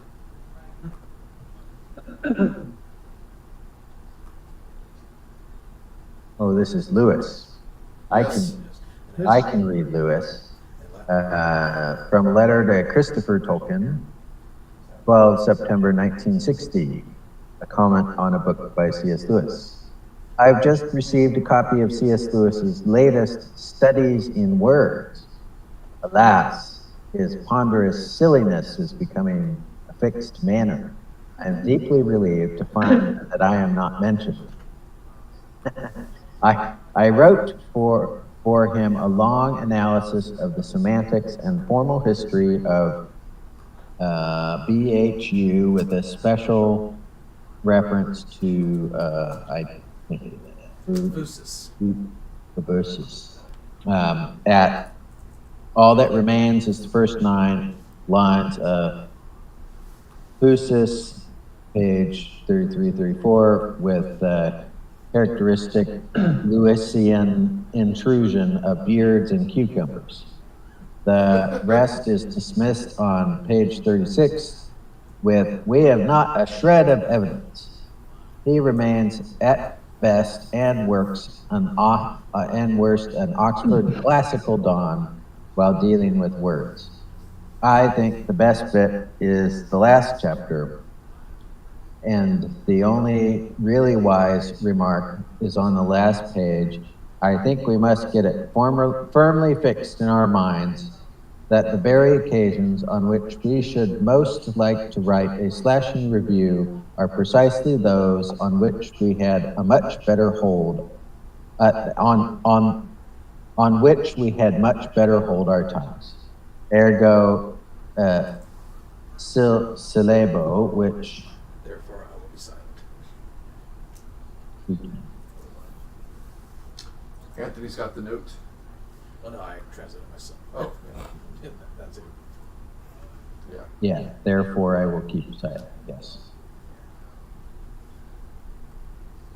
So, Comments? he's what is he? He's saying that his entire analysis got put in a soundbite in C.S. Lewis's work, and he's not happy about it. Yeah, he's kind of taking a pot shot at his friend. Which, if I'm not mistaken, I think they kind of had a falling out of sorts, didn't they, Tolkien and Lewis? I would say maybe falling out is not the word, but it's Tolkien close was to very it. hurt by him not choosing Catholicism over. That was Yeah. only a matter. I think that was a piece of an ingredient. But the fact is that Charles Williams, Lewis' friendship with Williams, kind of eclipsed. Overshadowed. I think so. Okay. Yeah. But then ultimately the fact And then that they still respect. they each did other. respect each other, but Lewis also took a job at Cambridge. He moved away. Oh, Right. yeah. So, I mean, for the last, I don't know how many years, but they're not even going to the same pub anymore. Yeah. So they Fall out of each other's orbits. geographically separated. I think also, psychologically separated too. Kind of a regret, like we don't have the close friendship we used to. Yeah. But yeah, I mean, I think they ticked each other off occasionally. Yeah, it's all friends. And Tolkien was very particular. So, I don't know, do you think, I mean, when you look at the two writers, if you've read them both, would we say they're both good writers? Oh, absolutely. Tolkien, my stab at it would be that Tolkien is the better writer in terms of like a wordsmith. Yes. But Lewis is the better communicator in being able to take something difficult and make it plain and clear. He's certainly more succinct. Yeah. Yeah. Articulating finer ideas into simpler terms. Yeah. Pithy versus bloviated. Which is why I think if I had to take a class from one of them, I would take from Lewis. Really? Yeah. I mean, Tolkien would be the professor I would admire more highly. But it would have been the harder class to take. Yeah. Reading Beowulf. Well, And his mumbling. His mumbling. And, Yeah.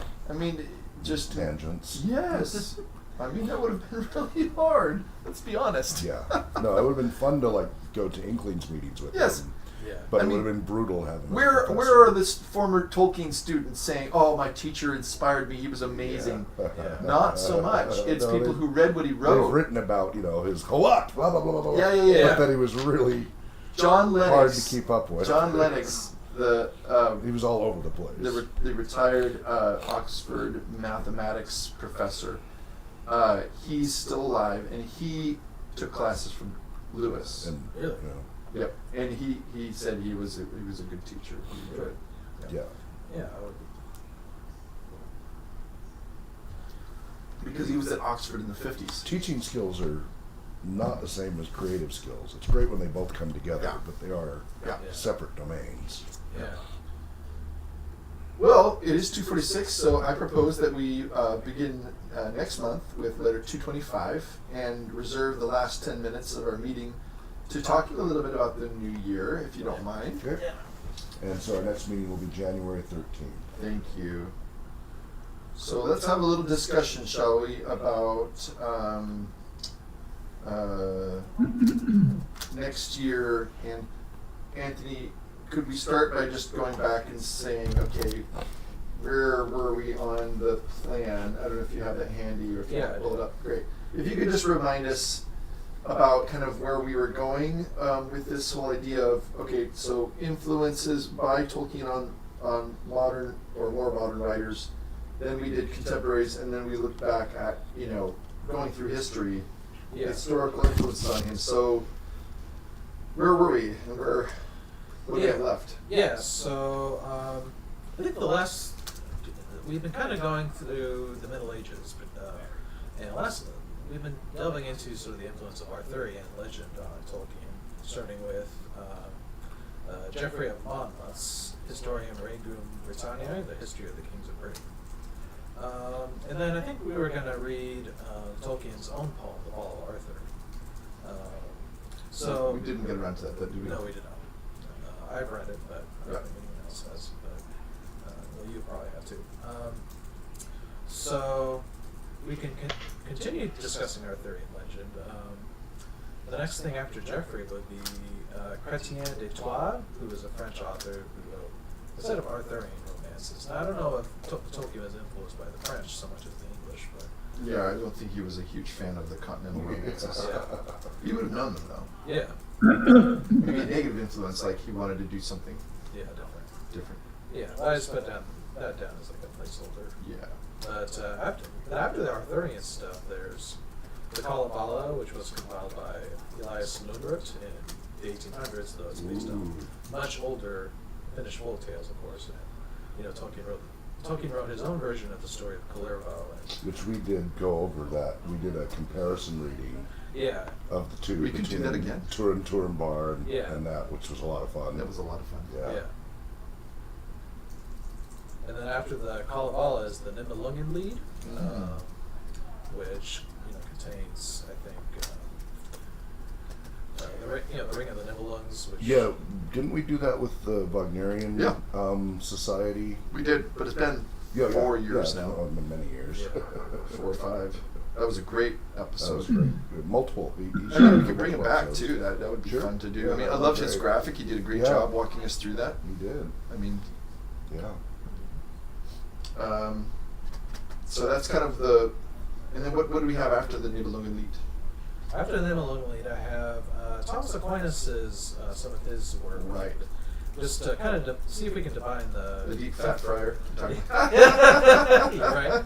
The influence of Catholic theology on Tolkien, and also Dante's Divine Comedy, which Right. is Sorrow. Would be good. Good Yeah, stuff. boy, it'd be nice to have her. Yeah. Then after Dante is Geoffrey Chaucer, of course. Sir Gawain and the Green Knight, and then Le Mort d'Arthur by Sir Thomas Malory, and last but not least is William Shakespeare. I mean, so if we just look at that list, Yeah. couple thoughts. Yeah. We don't have to do all of them. Right. However, he did just mention Sir Gawain and the Green Knight, and it's been a while since we've gone through that, hasn't it been? I don't I think thought we did that not that long ago. Did we do I that? thought that was just this year we did that. Did we? Maybe. I thought we intended to, but we didn't Oh, really not get actually, into really. it. I know it was on our list this year. I don't know if we got to it. I don't think we have. Yeah. Because on the document you're talking about, that comes later, correct? Yeah. You didn't have it earlier? Right, because I mean, technically it's part of the Arthurian thing, but we didn't really do much on that. yeah, because I sort of listed these in chronologically in terms Chronological. of date of composition. Yeah, That's correct. what we do. Yeah, rather than topical. Yeah.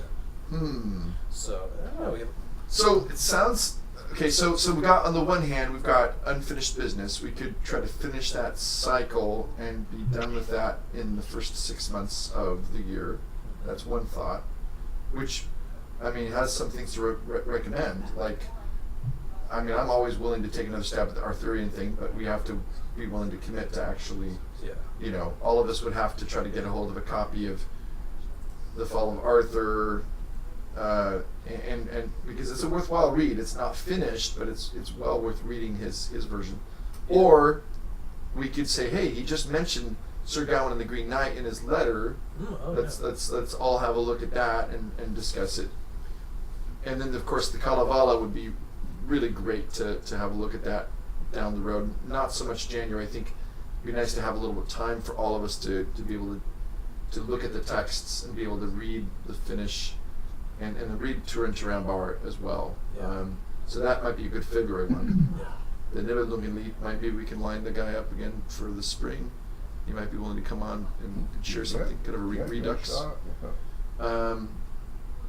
Are there any other things that you're thinking about that would be good to tackle this year or next year in 2024? Are there ever going to be another episode of Rings of Power, or anybody know what goes on there? Oh. Because that was worth discussing, even though a lot of us were not big fans of it.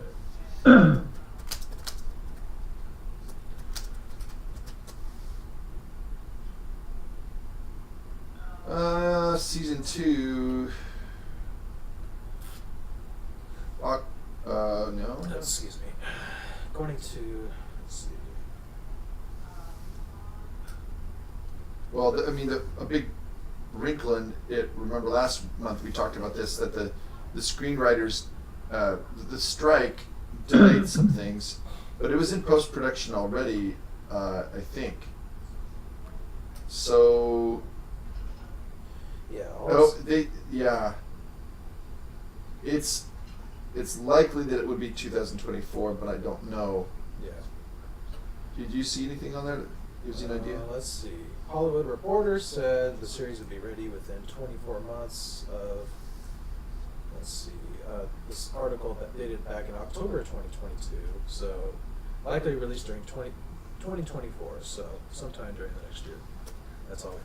Well, so what we probably could do, Gary, is if say there's a summer, I think that would be probably this. I'm gonna expect it's gonna be the second half of 2024.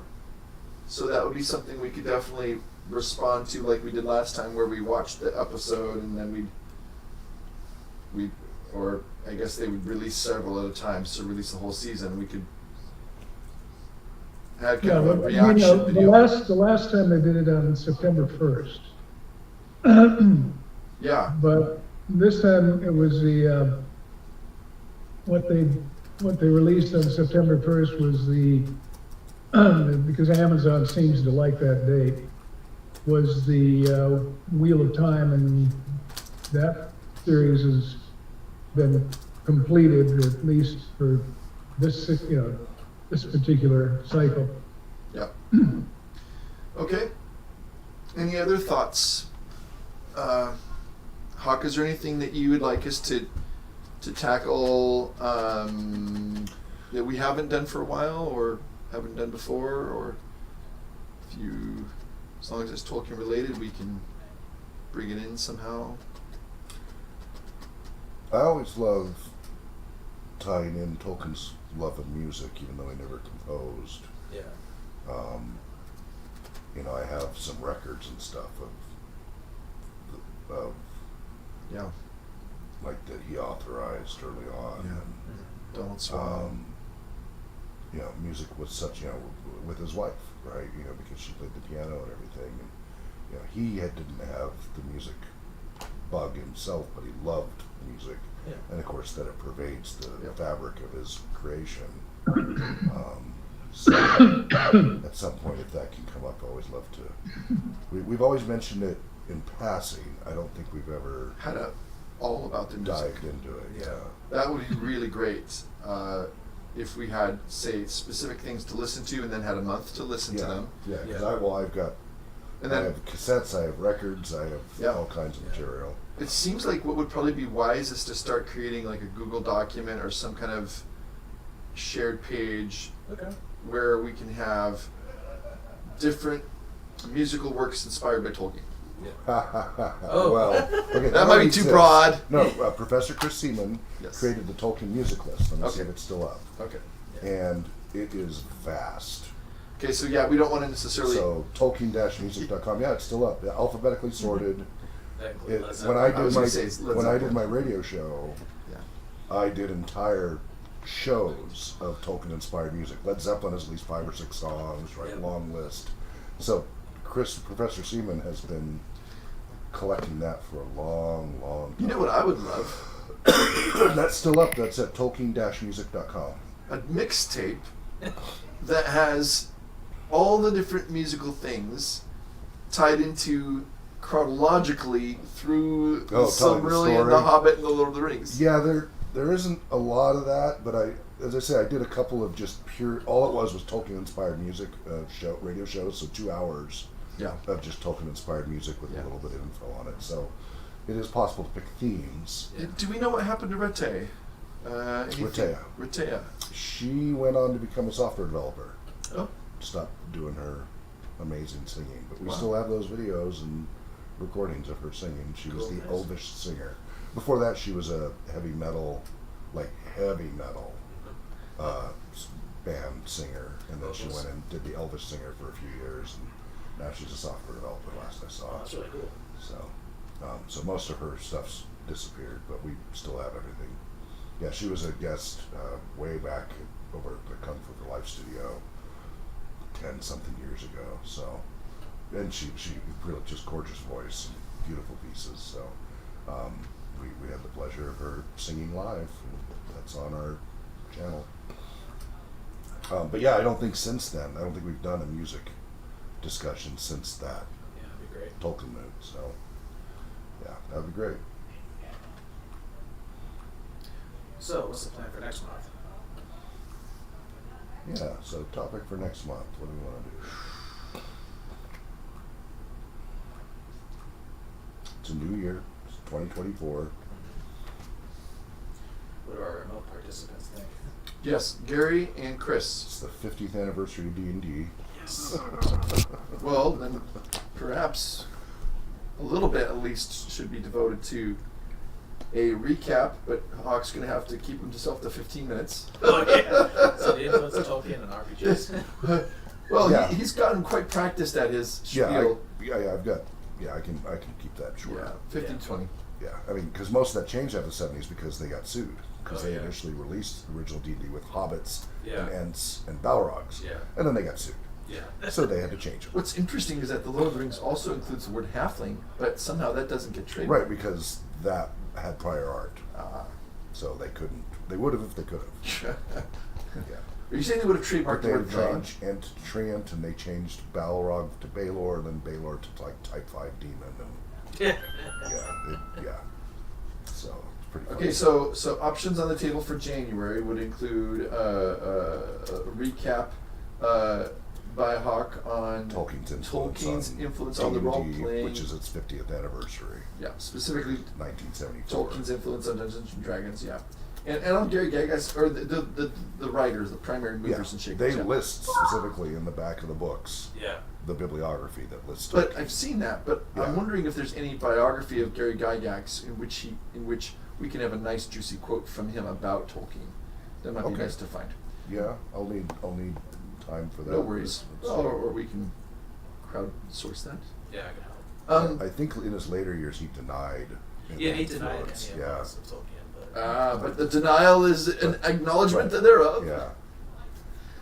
For Gary and Chris, January, New Year, do you have thoughts on what you think would be great to tie into or to cover? I'm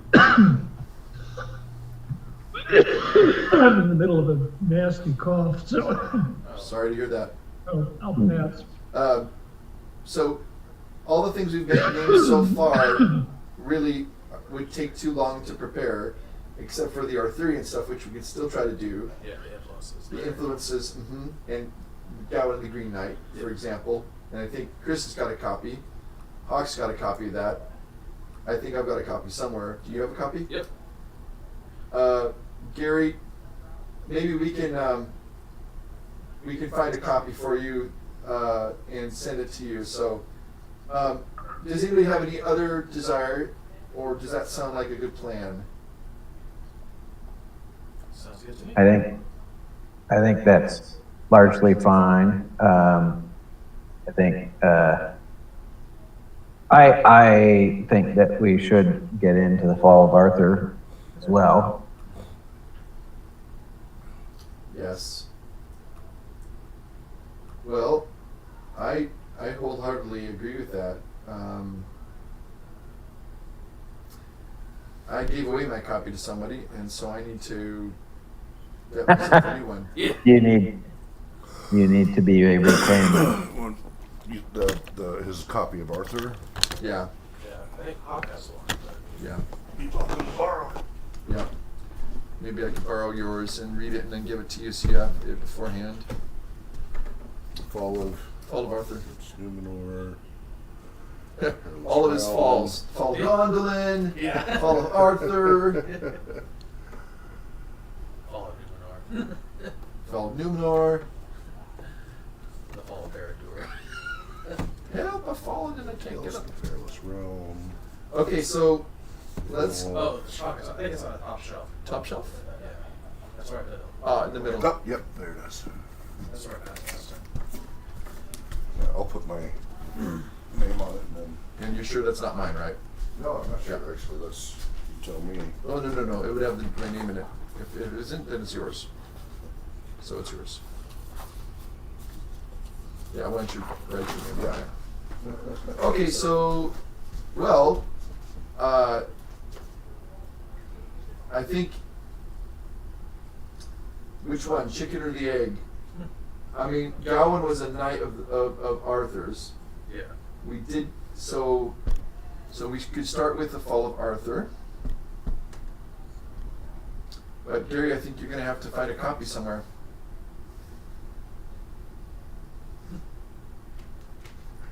I chased your children away, I think.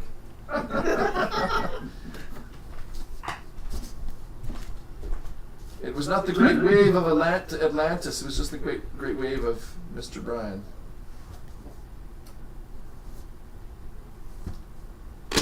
All right. Well, I'm not hearing anything from the ether, so let's go with the Fall of Arthur. After 3 or 4 months, we'll finally do it. Yes. And I might just give a few, because I'm a teacher and I can't give up, a few questions for us to kind of guide our thinking about for our next meeting. If that's okay with you? Yep. And I just uploaded the previous 2 months recorded videos. Okay. So. All right. So January will be Tolkien's The Fall of Arthur, followed by a recap by Hawk for the 50th anniversary of D&D. Okay. Yeah. And by then, maybe we will have the Moria module for the second edition of The One Ring. Yes. It hasn't come out yet, has it? Nope. Okay. Nope. I will drive through RPG right after this meeting's over. Yeah. But they were going to send the PDF out first as per usual, and then like Mary's Little Lamb, the print edition will eventually arrive. Gary and Chris, thank you so much for joining us. Did you have any last comments? We need to sign off here. Just Merry Christmas and Namari. Yep. Merry Christmas. Merry Christmas, Namarie. Happy New Year. Namarie. Yeah, we used to close the show with Mateo's singing. Yeah, back in the day. All right, well, be well wherever you are. Namadi. Namarie. Cool. Thanks, Brian. I was going. So let's, go ahead. What's your next book? Oh, if you're interested in learning more about the 1848 revolution, which is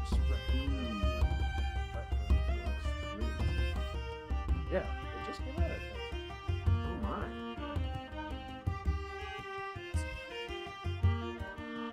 It's 819, it's a big read. Oh, it came out.